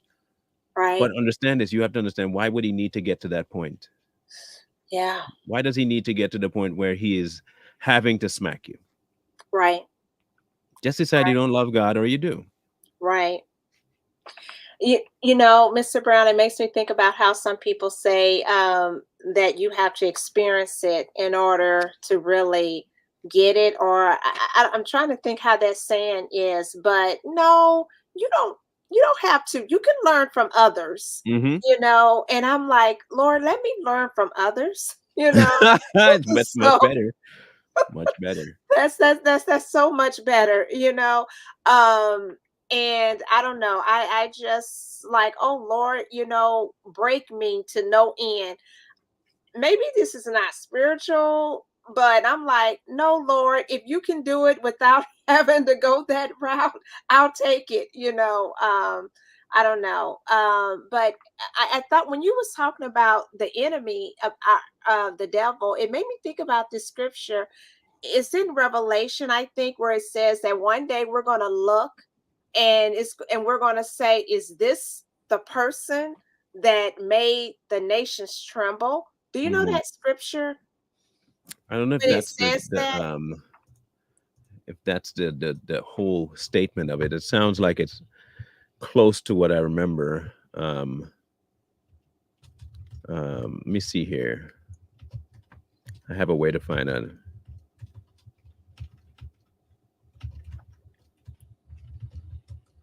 Yeah. Let's find out here. Hmm. We'll find it real soon. I know there's a something like that in Isaiah. Here we go. It's in Isaiah. It's in Um, Isaiah. yeah, 14, I think is where it says, "Is this the man who made the earth tremble?" Yeah, Isaiah 14:16. Those who stare at you, they ponder your fate. Is this the man who shook the earth and made the kingdoms tremble? That's in Isaiah 14. Okay. It may have been repeated, but I don't remember it being repeated in Revelation. Um, Oh, okay. but that idea um, is one I think we should keep in mind. um, that well, like I said, when we see him, we'll see him in all of who he is. Yeah. Um, Job had the same experience. He said, I've thought known you before, but now my eyes have seen, and I don't want no part of this smoke. I'm good. I'm my bad, my bad. I didn't know what I was talking about. Consider me a dummy. I Mhm. apologize. That look, I didn't want to get to Job's point. I didn't Yeah. want to get to that level, but some of us have to get to where he is holding you under his thumb. And don't act like God ain't gonna do that. He smacked Paul off a horse and blinded the dude for a few days. Okay, now understand this: if he can do that, don't feel he ain't gonna put his hands on. Like, he can throw hands, and he will throw hands if he has to. We behave as though God's not going to reach out and touch somebody, and he with more than if he's got something to do, he's gonna reach out and touch you. Like, it don't put this Let past me him. smack you. Like, he will smack the mess out of you. He'll smack the fire out your mouth. Don't act like see, we get too comfortable talking sideways, and we get too comfortable being a certain way. And when God acts and puts you in your place, all of a sudden you're like, why? Why he got? Because you wouldn't listen. Yeah. You were stubborn. You wouldn't listen. I had to get your attention somehow. This is the only way I could get your attention. But look, I got your attention I now, got right? you. Now you listening. Okay, so let's talk now. Now that I have your attention. Oh my gosh. You know, my mom used to say this, I can show you more than I can tell you. You know what we used to say? We used to say different. Who don't hear gonna feel. Okay. That's what we used to say back home. Who don't Right. hear will feel. Right. Yeah, you don't want to get to the point where that's the point where you're not hearing and then you have to feel. Don't get to that point. Absolutely. Yeah, don't get to that point. Absolutely. Absolutely. Wow. So, Mr. Brown, I'm going to backtrack to Yeah, no something problem. because I want to, because I know this is helping and being a blessing to others. And I just really, yeah. So, when going back, what would to the part of, okay, so, um, the in your first marriage, Mr. Brown, and Hmm. then getting remarried, to your current beautiful wife now, did you, and maybe it's different for men than it is with women, but did you have to deal with the stigma of what people, I y- never cared. what they thought about that? And Never cared. or I would say this, what what would you say to counsel someone that they are going through that, Hmm. or they stay in a situation where they're so fearful because of that, of that Hmm. you know having been married and want to remarry one day? Uh-huh. Can you, like, talk to? I have a different a mindset about marriage, and I don't think it's shared by a whole lot of people. I don't think I've ever heard anybody have the take on marriage I do. Okay, Okay. I do not believe man gets to decide marriage, and I don't think that everybody who is saying that they're married are married. Here's why I say that: marriage is before a certain individual. and only before that individual. I don't mean you do it in front of. I mean he is the one that sets a marriage on its feet. Okay? I do not believe that just random non-believers are married. I believe they're in a union. But if you're not following the man who created marriage, you ain't married. Mm. Marriage is something God ordained. And to be God ordained, you have to know the person that's ordaining it. If you can't, if you're an atheist, I'm sorry to tell people this, and again, my opinion, from what I know, you ain't married. You're in a union, a civil union, earthly union between man. Yeah, cool, but not before God. Both of them have it. God brings you together. Let no man put us under. Yet still, they're always separating, because that's why I know for a fact that my first marriage was all me, all her. We didn't include God in none of it. We got married at a church and we were Christians, but we did never consulted God one day in our life about it. Never took it to God. We never prayed together. None of that. I know for a fact the reason I got married is so I can have intercourse. That's why I got married. I didn't get married because I was in love with this individual. I've told her this before too. I liked her as a person. We had similarities. There Right. was no head over heels love. That was, I was looking for one thing to be fulfilled and to hopefully get it rid of it, and that was my avenue out. Never took it before God. This marriage I took before God. Mm. I know I took this one before God. He got me out of so much crap in this one. I know for 100% fact this was all him. Right. To people who say, well, it's not working out, now ask yourself, is it not working out because you got yourself in this position, or is it not working out because God's not working it out? And if you're going to throw this on God, then you must be perfect. So there are a whole lot of people that get married and then they find themselves in abusive relationships. And I say married with the way the world's talking about it. They get into this union and the husband beats them, or the wife beats them, or the husband cheats and the wife cheats. And you have all these incidences happening in this marriage. And they, okay, so now I just have to get divorced. And then you have a stigma now because you considered what you had godly, but you Mm. never consulted God before you picked your spouse. You never talked to God while you had this spouse. You went through and did your own thing, and now you're paying the consequences of your own actions, and now you're blaming God. Mm. Or God, why aren't you helping me here? Or God, what should I? Now you calling on me to ask me, and you didn't consult with me. This is your bed now. You lie in this bed. You decide now what you're gonna do. Now I know that people say when you get divorced, this is not. But this he talked at that point about elders and remarriage. Okay.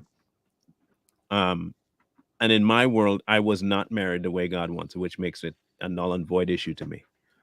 Um, in this case here, though, if this one I decide to divorce, there is no avenue left for me to get remarried. None, absolutely none. Um, and even if there was infidelity, this is where the whole grace and forgiveness comes in on both sides. So there is no reason to get divorced. There's zero reason. That's the only reason he gives you, right? Everything else is not on the table as a reason for divorce. But we see people get divorced because he beats me or she beats me. Is that biblical? That's my first question to you. Is that biblical? Is it? To get divorced because you're in a fight and you all fight and you get an abuse, is that a reason to get divorced biblically? Oh, I don't see that in Okay. scripture. But you hear lots of pastors saying, why are you staying in a violent relationship? Because God don't want you in that.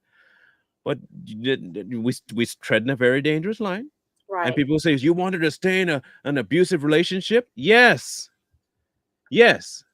If you call yourself a believer, A believer. that's what you say you are, and you call your husband a believer, both of y'all gonna get off your stupidity and take it to God and stop. Yeah. Not go and find something else or leave it. If you call yourself a believer, you'd work through it. But you don't consider it that. You consider it something that even God considered. So why are you going to a counselor? The counselor is just going to confirm for you what you want to do. What you want to do. And that is the problem. Now, and she brings up a good, the red flags are always there, but because we don't talk to God about things, he doesn't highlight stuff for us. Mm. He might be, but you're not listening to him. Before you even get into the relationship, he might be telling you no. But Yeah. because you're not talking to him and you're looking for the person for similarity, this is what the world tells you. Is he a provider? I want to please show me where that's in the Bible as a criteria for a husband to find he's being a provider first. That's part of a husband type that we've said. Oh, does he make enough money? Yeah. Does he love this? Does he do this? Does he do that? Ask yourself these questions, ladies. Are you following God and waiting for him to pick your husband? That's your first question you need to ask yourself, not about the man. Because you know what will happen? You'll recognize God in the man long before you ask those silly questions of the man. If he is following God, those qualities will be obvious to you, not questionable, not maybe, not possibly. I could kind of see God. It'll be blatantly obvious to you if you are a Proverbs 31 woman going to be a wife, and if he is a man chasing after God, you won't have questions. The only thing you have to answer for yourself is, am I attracted to him? Am I attracted to her?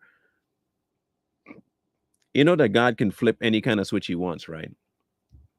You find somebody that will grow you spiritually, the physical will take care of itself. I'm not lying to you. The physical will take care of itself. You deal with the most important part. You before God, them before God. What we like to say is, well, we'll grow together. No, no, no, no, no, no. Each of you has to be on the pathway already for you to go anywhere together. I've seen this triangle before. Well, if you're here and you're both going towards God, it'll work right out. How do you know that person's going to stand that pathway when you haven't even seen them started yet? You have not seen any movement towards God yet. Not a single one. But you're hoping that they tell you that's where they're heading, and you took their word for it that that's where they're heading without any tangible proof. You never consult the God that you say you serve to find out if this is the person, but you keep going anyway. And then when the person ends up being a liar, like want to blame the person, then you're going to say, well, you know, no, it's you. Men, women, it's you. If you pick the wrong one, it's on you. If you never consulted God, that was on you. Don't blame God for that. Don't try and get mad now. You didn't take the time. You never wanted to actually find out God's ordainment for you. You don't even know if you're supposed to be married, but you want to be. You don't even know if his plan for you is marriage, but you want to be. So you put yourself in marriage. And then the marriage starts going south, and you have to make it work now because in your mind, the law has taken over. I have to stay married. Now it's become sin to you to get divorced. So you're stuck there now. You don't even know. Look, I didn't know if I was going to get remarried. My plan was to be staying by myself and screwing everything that walks. That was my plan. I was going to be a male whore for the rest of my life. That was my initial plan after I got divorced. And then that changed.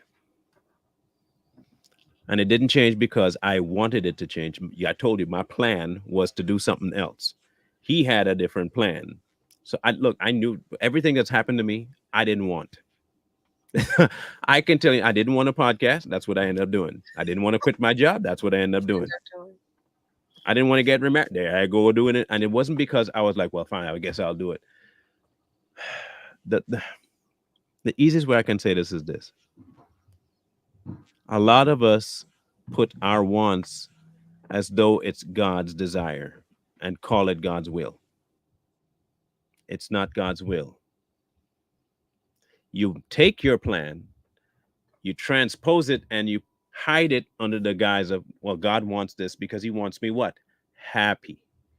God wouldn't want me doing this outside, so I best do it. How about he's trying to tell you, no, I don't want you outside of it. How about if you get happy with just being with me, nothing else, and be content with just pursuing me?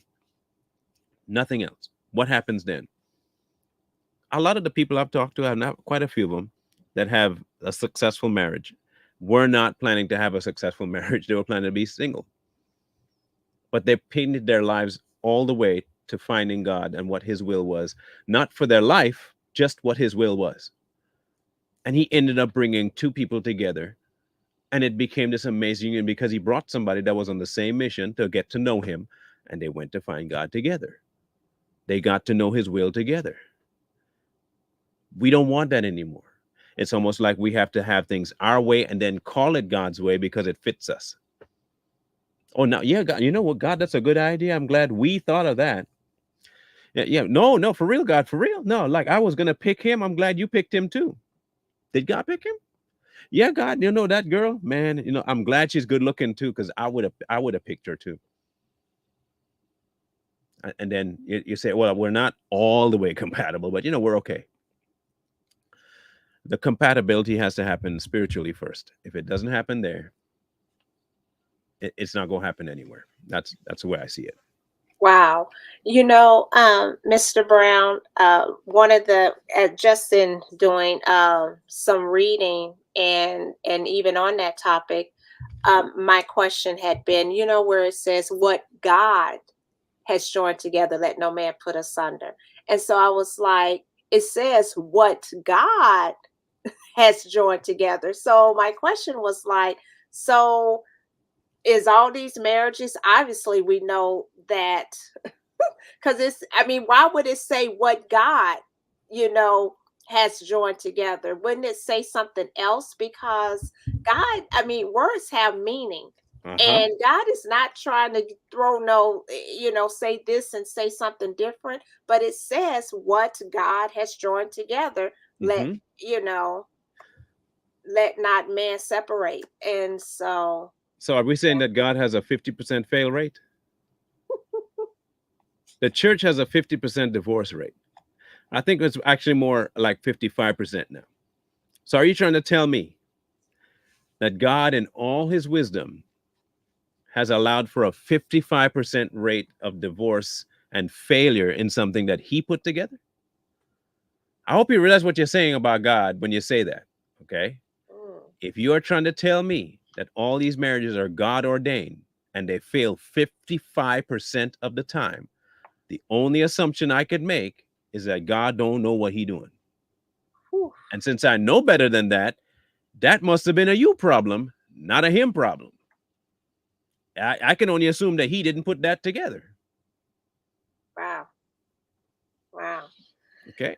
Now, what I've been looking into this let no man put us under is not that they can. Man can't run it asunder.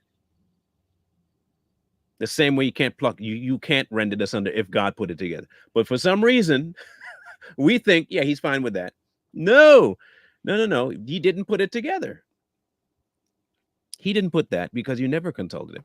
I think that people were honest with themselves. They realized they did not consult God about half the stuff they did, but they want to pass it off on him when it falls apart, though. They're quick to do that. Well, maybe it's something God didn't want. God's will wasn't fulfilled here because it wasn't what he wanted. But you didn't consult in the first place. How you know? How you know? Yeah. How you know? Wow. Wow. Oh boy. Thank you, Mr. Brown, for I wanted to circle back to that because I know that individuals and they go through that and the enemy beats them up about that and whatnot. And so thank you. I'm sure there's a whole lot more we could say on that. On but thank you for that. So I wanted, this was because I like I said, I had my notes and I was like, okay, I want to make sure. Okay, can you this is something that I really thought was so really good. And this is leading also to more of just with your testimony and where you're at now, but there was something you had said. It was about letting go, and Hmm. um it was with your son. That, Yeah, my oldest. Yeah. yes, yes. Um. And wow, I Yeah. was like, whoo, like that Um. was, yes. Okay, so either we have to decide too if we trust God. Okay, that's the first thing we got to admit. Sometimes we don't trust God. Um, and when you don't admit that, you kind of assign to him some blame that ain't his. Okay. God Okay, didn't answer this Mr. Brown, prayer. can I Uh-huh. interject really quick? When you Uh-huh. say that, because to me that is so powerful, and I'm so sorry, I'm not meaning to interrupt you, No, Mr. no Brown, worries. but when you said we have to admit that and get to that, how important you think that's It's the how it's important is that statement you think we're getting real with God and then move and then going forward it's the because pivotal point. it's Yeah. we really have a trust issue more than what Massive. we realize. Let's really be honest. And it sounds crazy, like why would we not trust God? But we Hmm. do. So I just wanted to say that. So yes. Yeah. And look, what we consider trust is I trust God to do something for my benefit. That's what we love. We trust God for something for my benefit. What if it's not for your benefit? What if it's for his benefit and to your detriment? Whew. What if you're supposed to be crippled for somebody else to learn something? Oh, What if he's supposed to go blind for somebody else to learn something? oh, What if he's supposed to lose an arm, lose a leg, lose a family member? What if that's in the cards for his glory? Are you ready for that? Do you trust him enough for that? We don't. That's what we got to get real about. Are you able to let go of the things you think you want for what he actually wants? With my son, um, he had been through a lot. And for those of you, he's my stepson, but we never talked to him as though he was my stepson, except for like the first 2 years of our lives together. And with my stepson, he had to deal with a lot of rage and anger, kind of like I did, not towards God on his part, but towards his father. And it culminated in him doing all kinds of crazy off the wall stuff, drugs, violence, and gang stuff. And he went full bore into the whole thing. And both his mom and I had to get to a point where we signed him over to God. Literally, we said, you know what, God, we can't. We've done all we could do. We're at the end of our rope. We have nothing more we can attempt. We have out of plans. We're out of options.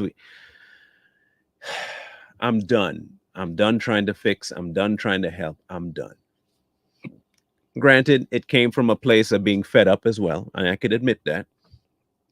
But God also knew that once I was fed up, I'd finally take my hands off the boy. So I got to the end of myself and I was done. And it took about a month and a half. But when God got a hold of Caleb, he got a hold of Caleb. Like I got out the way and God could finally talk to him. God had to get me and my wife out the way of Caleb's periphery, just stop talking to him and at him for him to get to the place where he can listen to something else. And I had to eventually trust that God would do something and I couldn't. But part of that is realizing what was I thinking that I could do more than God? I had to smack myself a few times like I'm trying to think I could do more than God. I should have got out the way forever ago. And when I finally got out the way, God finally showed up in Caleb's life and started talking directly to Caleb. Um, and the change that happened was something that you couldn't. If you knew Caleb, he's stubborn. Okay, he's definitely his mama, and I've told her this before. This ain't nothing new. His mama is stubborn. His mama is stubborn, just like me and just like his actual dad, stubborn. So he took his mama's stubborn gene and put it on steroids, and it became a Hulk version of stubborn. So when he came and told us that he heard directly from God, and God talked to him, he could audibly hear. I was like, what? And he said, I got baptized. His story was so unbelievable because I knew where Caleb was and he was not searching for God. He wasn't searching for God. He was searching for an answer for his anger, and God gave him the answer. But it only happened after I took my hands off of the situation and gave it to the one who was supposed to be. I was supposed to sign my son off to him forever ago. Yes, I'm a steward and I lead him in the way he's supposed to go. But for the things I cannot steward, that's what God's for. He does the deeper work. I only tackle the surface stuff. Teach him how to operate in public, teach him how to respect his elders, teach him how to respect a place of job, and I teach him how to work. I can teach him all that. His heart, though, that's a God thing. And I kept thinking I had to be the one to fix it. And I wasn't. His mom and I, albeit as a forced issue, we stepped out the way. He got ultra violent one night, and I was done. I was done. I said, you know what? You do you. And I didn't talk to him. He was in the same house. I never said boo to Caleb for a full month. I was silent with him.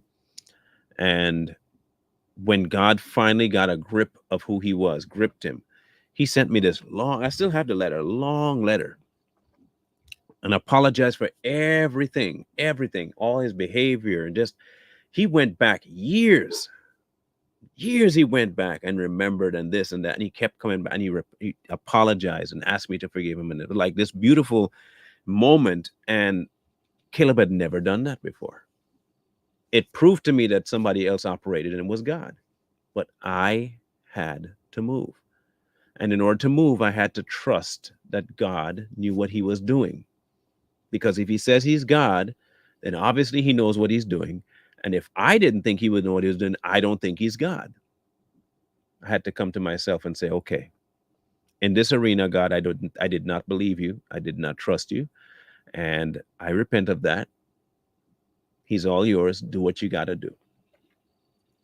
And I stepped out the way. For a lot of our problems, we don't do that. We try and find our own solutions. We try and say, well, fix it this way, and I'll fix it that way. Well, maybe if I do this, and maybe if I do, just get out the way. Get out the way. If it's that much of a problem that you got to go through that much problem thinking skills to fix, then you're probably not the one to fix it. You're probably the problem. I was the problem. My wife was the problem. It's now solved because God stepped in. Is Caleb perfect? No. Is Caleb still struggling with the years that he'd given into stuff? Yes. Is Caleb still fighting his inner self to be what he was? Yes. The difference is Caleb has God now to work with him. And he's given himself time to understand that he's not where he wants to be, but he knows who's going to get him there. And he's told us that. He takes time now to go down to the water with his Bible and does devotionals. We don't tell him to do that. That's stuff he picked up on his own to go do. He has questions, he comes to me. If he doesn't have questions, God answers them for him. I don't have to do much. He knows what I know. He knows I know God. He knows his mom knows God. He knows this stuff. But who's a better parent than God anyway? He's my parent. Why wouldn't I give him up to my son? He's got him. So yeah, when I gave that up and I surrendered that control, God was able to do what God has to do. So if you have kids or a spouse that you don't seem to know how to navigate around, give up. Give up. Stop. Just stop. You trust God, right? That's what you say? Has he ever failed? Ask yourself these questions. Has God ever failed? Will he ever fail? If you say, no, he's never failed, and no, he will never fail, then why are you still holding on to the reins? Why in the world are you thinking you can fix anything? Okay, so your husband has a drinking problem. Your wife has a soap opera problem. What makes you think you stepping in is going to fix that? Aren't you there all the time anyway? You'll just be a nag. You pursue Christ. That's all you do. You do what you know what you're supposed to be doing. Love God, follow God, trust God. Your spouse will see it. You haven't nagged me about my drinking. Well, God will take care of that in time, dear. I've left that up to him. I haven't seen you haven't nagged him about watching soap operas anymore. I'm dealing with God right now. Me and God moving forward. He's got you. I'm trusting him. I don't got to say nothing. Do we do that? No. And that's the unfortunate thing. We don't. You need to. If you say you trust him, and trust him. Otherwise, don't say you do, and then act like you don't. I think that's disingenuous. At minimum, it's disingenuous, but at the most, it's lying to yourself. Muted. Oh my goodness. Wow, Mr. Brown. Hmm. Wow, that puts it even more in just perspective from when I was hearing you talk about it. And what you're saying, and that is just so true. So true. Wow. Um, Mr. Brown, when you had mentioned about okay, remember when you mentioned earlier about how you was still go I hope you can remember this, but you was still going to church, you was still doing, uh what you were doing, Right. and but no one it was kind of on a surface level. No one they would really come up to you and really like, how are you, doing that type of thing. And what makes me think about this, and why I even wanted to go back to this, I mean, to mention that, was I don't know if you've seen the movie The Forge. I Have didn't you know my. have you heard about? I just talked to one of my a brother about that. Not my brother in Christ now about that. I moved pianos with him, and he had asked me if I seen it yet because he said he saw it, and he says I've seen a lot of movies. He's in his 70s. Like that's the best movie I've ever seen in my entire life. He said you need to watch it. I was like, oh, okay. I'm not a super fan of the people that produce it. I have my own reasons for that, but I have heard about it. Yeah. You have. So the part that was, so I did see it, and the part that made me think about what you just said, I mean what you said earlier, is that piece I think in our church is missing. The disciple part. The disciple part, and that's what was really, when you see the movie, don't want to give it away or anything like that, was the discipling part. It's like so surface, like, oh, how you doing? I'm fine. How you doing? I'm fine. And you just kind of go on. And that is not, I mean, and even when a person gives their, they make that decision, give their, life to the Lord, that then we just send them on their way. And I was just thinking about this, and I'm like, Jesus didn't do that with his disciples. He picked Right. those 12 men, and he poured himself for those 3 years into those men. And then I was thinking about the scripture, Matthew 28:19, where it says, therefore go and make disciples. That's not an option, it's a command. And teaching them of all nations, and teaching them to follow and obey everything I have commanded you.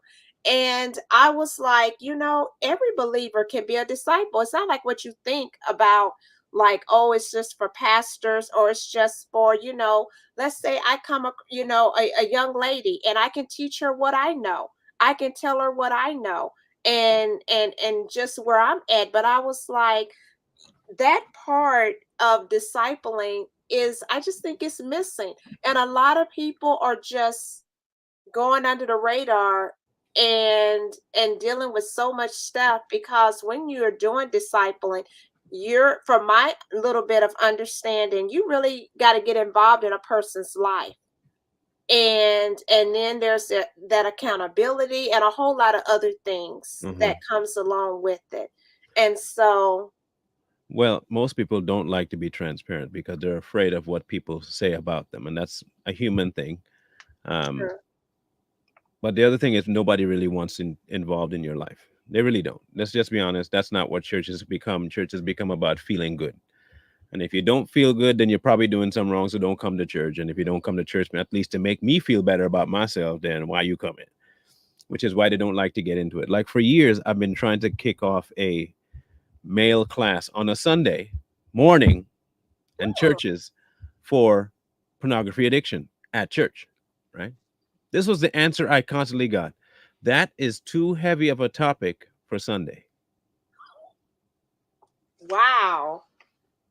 It's too heavy a topic. Now, think about that for just a second, what that would take to say. it tells me that you don't really want to solve a problem that most men are dealing with on Sunday anyway. 90% of the men that struggle with pornography probably viewed it that morning before going to church. They'll probably view it after they go home from church. But you're telling me it's too heavy of an issue to deal with at church. But you're quick to ask me, I wish you were singing because I really like how you sing. Um, how was your day? Oh, good. Hey, did you see the game this weekend? All the superficial, superfluous stuff they love to talk about, Mhm. not the deep, not the heavy, not if someone's walking into church feeling absolutely demoralized from a week of someone else bombarding them. You don't want to take the time to talk to them. We got to get to the sermon. We got to get to the songs. You're delaying the church starting. They forget that it's church is about each one has. And if each one has a stress, you pray for such a one. It says so in the book that we say we love to read. In the book we say we love to read ain't said nothing about 3 songs, a scripture, and a couple of prayers and go home. Nowhere in the book is it laid out like that. Not a thing. In fact, I see the opposite. They were there until 6 o'clock in the morning. Yeah. Some of these people were there for 12 hours at church. You quick to get and beat the Baptist to the buffet line. That's what you're trying to do, right? So that's what church has become. Yeah. It's a check-in program. It's a clock in, clock out checklist. Yeah. I don't need to talk to you right now. I'm not talking to you. Right? I got my own problems.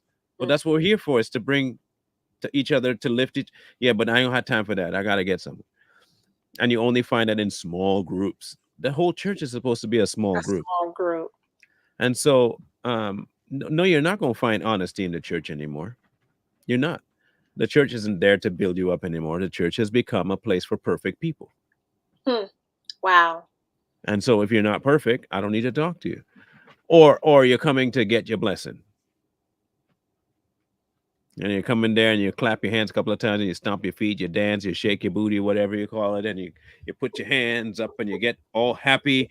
Nothing's talked about your actual problems, you know. You ain't talking about your problems. You're talking about your relationship, Yeah. but you're just happy that you belong to God all of a sudden, and ain't nobody know that you go home and do meth. Wow. Ain't nobody gonna know you go home and you go straight to the street corner and sell yourself. They don't know that, but you're in church and you're like, man, I had such a rough week. It's so good I could be here and just praise the Lord and just not a change happens every Sunday. It's repetitive because you keep thinking I can come back on Sunday and feel better for the week and just have like a gassed up session, and then I can come Friday I'm almost out of gas, and then Saturday I can I'm out of gas. I better go to church tomorrow, get some more gas, and come back out again. That's Wow. not relationship. That's just revenue engine and burn. Eventually, this is what eventually will happen. Wow. Eventually, you're gonna run out of gas at a position where you are not next to the gas station, and your walking feet are not working, and you're gonna be stranded. And then people don't see you at church one Sunday, and nobody's gonna ask about you because you're just a guy that shows up feeling good all the time. They must be working. Someone sees you about a month later in the grocery store. I hadn't seen you in a month. Well, I've been doing okay. Well, hope to see you soon. That's Wow. usually, tell me I'm lying. That's not how it It's goes. That's it's usually how it true. goes. Yeah. See, It's yeah. I'll Yeah. tell you. I'll tell you. It's, If you go to church, miss 2 weeks, see who calls you. Try this experiment. Just miss 2 weeks. Don't go. wow. Don't call nobody. Just don't show up for 2 weeks. See who calls you. And if they call you, see what they. I bet you this is the first question. How you been? I ain't seen you in 2 weeks. You been okay? And tell them this. No, I'm fine. I'll be back soon. Okay, and bet you the conversation ends Hmm. because they don't care about how you're actually doing How spiritually. you They act? care about whether or not you've checked in on Sunday this last week. Wow. Mr. Brown, that you have hit it on the nail. That this was something that I have to say I thought this was really good. That it I don't know what it was. It was a series. I don't remember the topic, but the church that I attend, the pastor said, and he was pushing for that about really getting to know people, etc. And he said the next time you're talking to somebody, ask them when you say, "How are you doing?" He said, ask them, how are you really doing? He said that Yeah, adds a little bit, because when we, just etiquette, oh, hey, hey, hey, how you doing? Oh, I'm fine, fine. But how are you really doing? And so I actually took that up and I asked someone and I said, I want to go deeper. And I said, how are you doing? Like, how are you really doing? I said, is there something that I can maybe, pray for you specifically, and the person was almost in tears. Hmm. And she said, yes. And I stood there and she shared, and then she said, is there something that I can pray for you on? And I said, yes. I didn't act, I said, yes. And I told her. And I was like, it's like so many masks are just put up in church.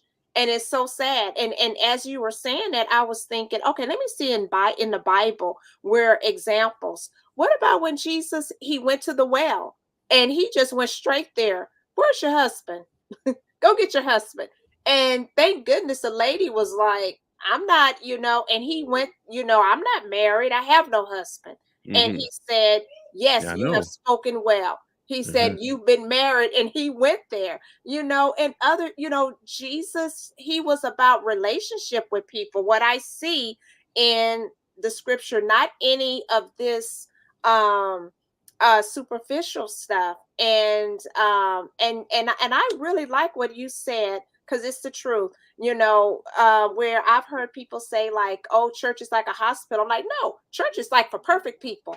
That's what it is What now. it's become. Uh-huh. It's what it's become, for a big part, for perfect people that is wearing a bunch of masks. And it's like, how does that, I mean, if you have overcome something, which you have shared things which you have overcome, and you have shared that, yes, it still can be, like how it can be, sometimes. But that's great when you have overcome.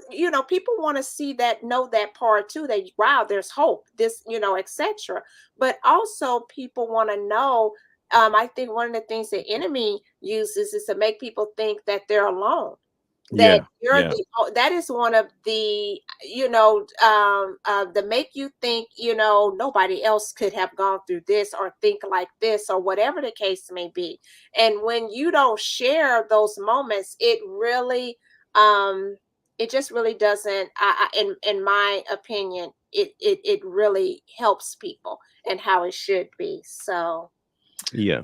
Yeah. yes. We All don't. We don't. We don't have church down pat to where it should be. We have an alternative job. It's a clock in, there 9 to 5, or I'm there from 8, or if say you have two services, I'm there from 9 to 10:40, and then 11 to 12:30. Game over. We got to get out.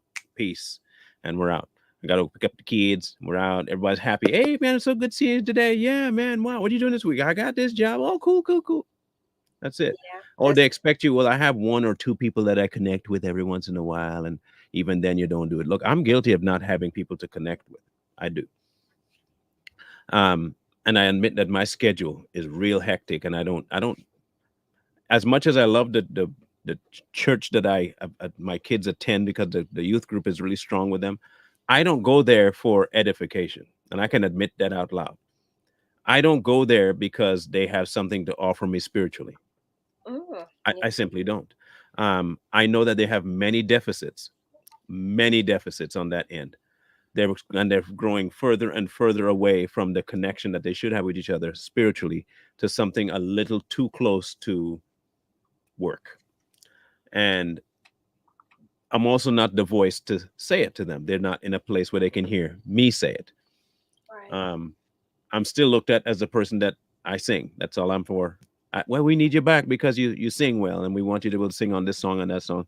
And that's mostly the reason why I stay away, because I don't want to be seen as that guy. Secondarily, if I'm not getting what I should be getting from the body, that's not the body. So I get it every day when I do my straight talk.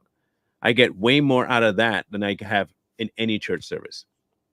Not because of what I'm saying, but because of what God downloads every time I talk. Um, and it's a sad state of what the church has become, but unfortunately, that's the way it's moving. Um, am I upset about it? No, because God has a plan there too. Yeah. And he can use, like, if we watch like Revelation, he listen to the seven churches that he mentions there. Mhm. Each of them Oh, have some pretty stinking big problems, yeah. but he still says, to him that overcomes, to each of those places, there are still people that will overcome. Right.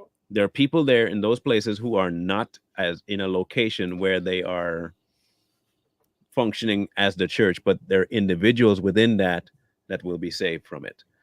And so I understand that. I'm not signing them off, but I'm also at the same time, I'm not like holding them up and like, this is already great. I don't do that. And they know that I don't speak on anything like that. So the church, unfortunately, has gone so far away from him that it has become a problem. And people are suffering because of it. The Right. thankful thing is that people are starting to move towards individual relationship with him, and they start finding people who are also in an individual relationship with him, and they become a group. And if before too long you realize, hey, that's a church, hey, they're part of the church. You are part of, yeah, we're part of the church, and it becomes kind of a neat thing.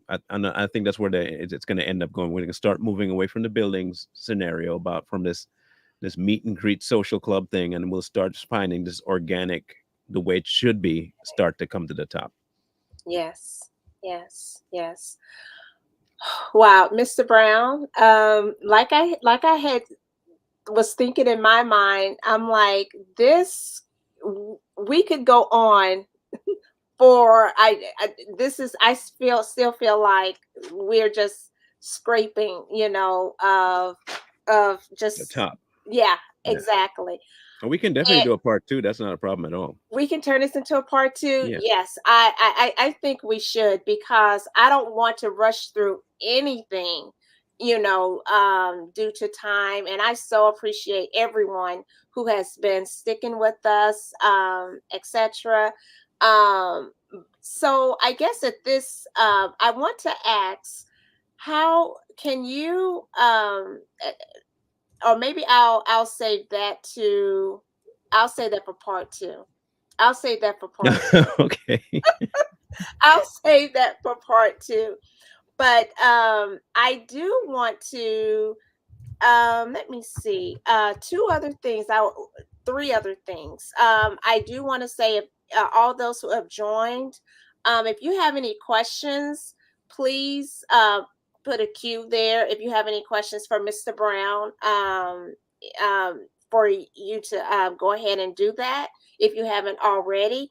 The other thing is that I want to speak to, just keep us in suspense. Yeah, I want to keep.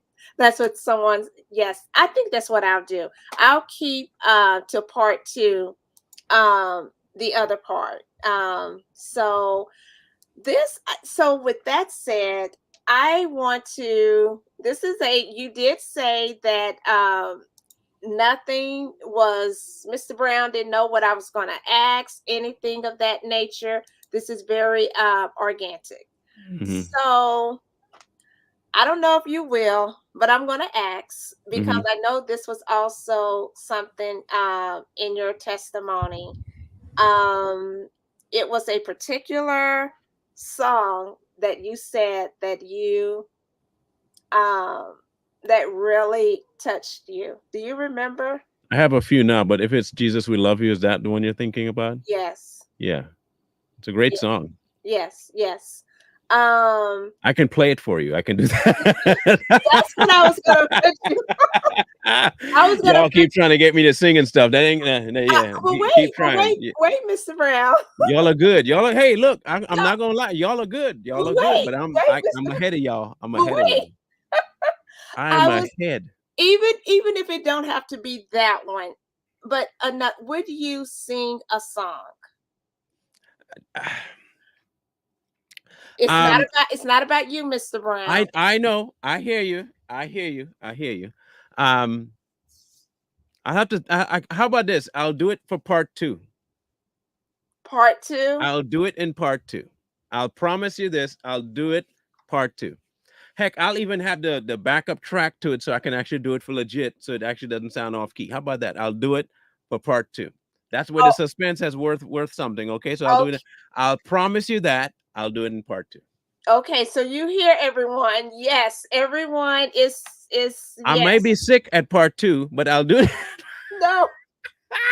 I might develop some kind of cold or something, or I might I sprain my vocal cords or something. But I'll do it at part two. I'm Okay. just joking. I'm not gonna make an excuse. I'll promise you here. I'll do it I'll do it at part two. Well, wait. We'll get charismatic and say, "In Jesus' name, we bind it right now. We bind it." No, look, like I said, for me, Okay. now I'll tell you this: I don't like my own voice. Okay, I simply don't. And I listen to other people say, "Yeah, you sing well." I say, "Good for you." The same way I don't like my own drawings, although I think I draw, but I don't think I draw well. So, however, I will give you the promise here today that Okay. part two, I will do a song. Okay, and I also reserve the right to pick it. Okay. Okay, good. Okay. All right, cool, good. Okay. Okay.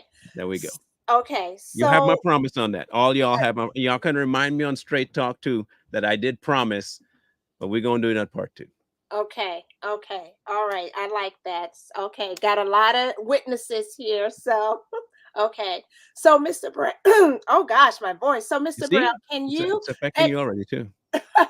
can you let everyone know once again your three platforms Yeah. about that, and also I just want to mention this to you. I didn't get to watch your it was about politics Hmm. and about that you and Mr. who was the other Mr. person? Fair, Corey Fair. That's on Too Corey Strong. Fair. So are Yeah. you all still, do you have some talks about that? Oh yeah, uh yeah. We. okay, because that is something that me and another person, we're going to call it Faith and Freedom, Hmm. and Faith and Freedom Fridays, and we're going to be talking about going there. Yeah. And I mean, we have a so role still in. We still have a role in the world, but it's just via God's view. we have That's got yeah, exactly. And yeah, so oh, Corey Fair. Okay. So yeah, I especially in part two, I want to get your what you know with that, yeah. because that's something that we're going to be doing all the way up through the election part, Hmm. and whew, that's a whole nother thing. Yeah. So I have a political, fully political one I do with three other guys, and you do. not all of them share religious views. They know I'm a Christian. It's not that they don't know that, but it's straight political, all about the what affects us on the political side. Oh, The one that Corey and I do, it's with what we handle, how we handle that political arena on God's side, and the straight talk is one just about God's side. So I try to cover it all three because it's not like we should be unaware of what the world is doing. We should be fully aware because our kids are going to be involved in it. So that's why we cover it on the political one. That one's called the Savage Patriots. the Savage. Yeah, Okay. Savage Patriots, and then the one with Corey is called Too Strong, and then the other one is Straight Talk. So yeah, Okay. Okay. they're all moving pretty well too, thankfully. Okay. Okay. Thank you for that. So, Mr. Brown, do you have any closing remarks? And yeah, like I say, this is part two. Part two will be, I'm sorry, part two will be coming, and you are not going to want to miss that. So, do you have any closing remarks that you Um, would like to? yeah, I do have one thing to say to people. Preachers and prophets don't dictate your relationship with Christ. You and Christ have to have that relationship.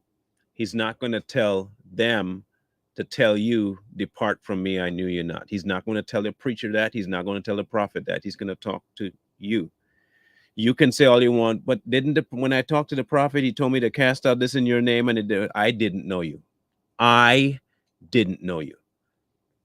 Your obligation, the only obligation you have on this earth, is to know Christ. If you don't know Christ, it don't matter how many times you go to church, or how good your pastor is, or how many prophecies they've thrown at you. If you don't know him, none of this matters. So if I were to ever say anything to anybody as a bit of advice, is know Christ. And if you know Christ, you don't got to worry about nobody's opinion about you. Well, well said. Personal relationship. Personal relationship. That is wow. Thank you. Thank you, Mr. Brown. You're Yes. welcome. Okay, well, on that note, I want to say thank you, everyone who showed up. I know it's probably different times for everyone, but um, I'm sure no one can say that they were so blessed by tonight. I know I was, and I'm just like, oh wow. And even the way I had it all kind of planned out, it was like, nope, that's not how it's gonna go. And so and and so I did this was I was so blessed. And thank you, Shireen, at the heart of the conversation. Thank you so much for what you've done and moderating here as well. And I just like to support other people too. So Shireen, she has a channel too, at the heart of the conversation, and please check her out. I think she left her channel in the chat. If she didn't, please do that. And anyone else who is in the chat, if you have a YouTube channel, please leave it so that others can be blessed by it as well. And on that note, I guess until next time, till part two. So part And two. thank your beautiful wife too, Mr. Brown, for her letting, like sharing the space, sharing, Yes, with everyone. for sure, I will. Yes, please do. And her up, can you tell people about her Oh channel yes, her as well? channel is Yes. called The Secret Place. If you want to find it the easiest, type in Secret Place BHB. That'll be the quickest way to find it. Secret Place BHB. Secret Yep. Play. Is that all Place. together? Nope, separate words. Okay, Secret Place, and then BHB. B. Bravo. Yeah, Hotel Bravo. Okay, B. I'm sorry, Hotel HB. BHB. Yeah. Okay, and so Secret Place. It's the BHB. Is it separated or Nope, together? they're all well together. Yeah, that's her Okay, initials. Those are her initials. those are her initials. So if you just type in Secret Place BHB. And it should pop right up. Yep. Okay, okay. Yes, when I remember you mentioning that, and I went to her channel and I was like, "Oh, I like this. This Hmm. is good." So, thank you for that. You're welcome. Okay. All right. Well, thank you everyone, and until next time, thank you so much for joining. We'll talk with Straight Talk. Bye everyone.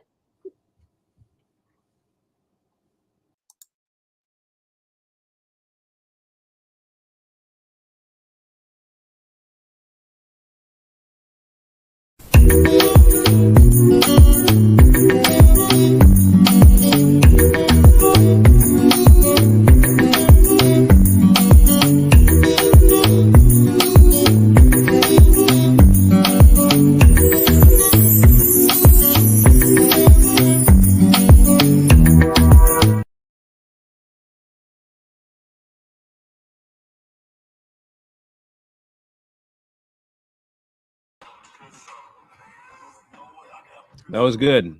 Mr. Brown, thank you so much. You're welcome. Thank you so much. This was really, really.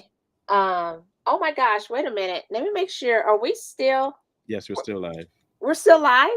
Yes. Okay. Let me see.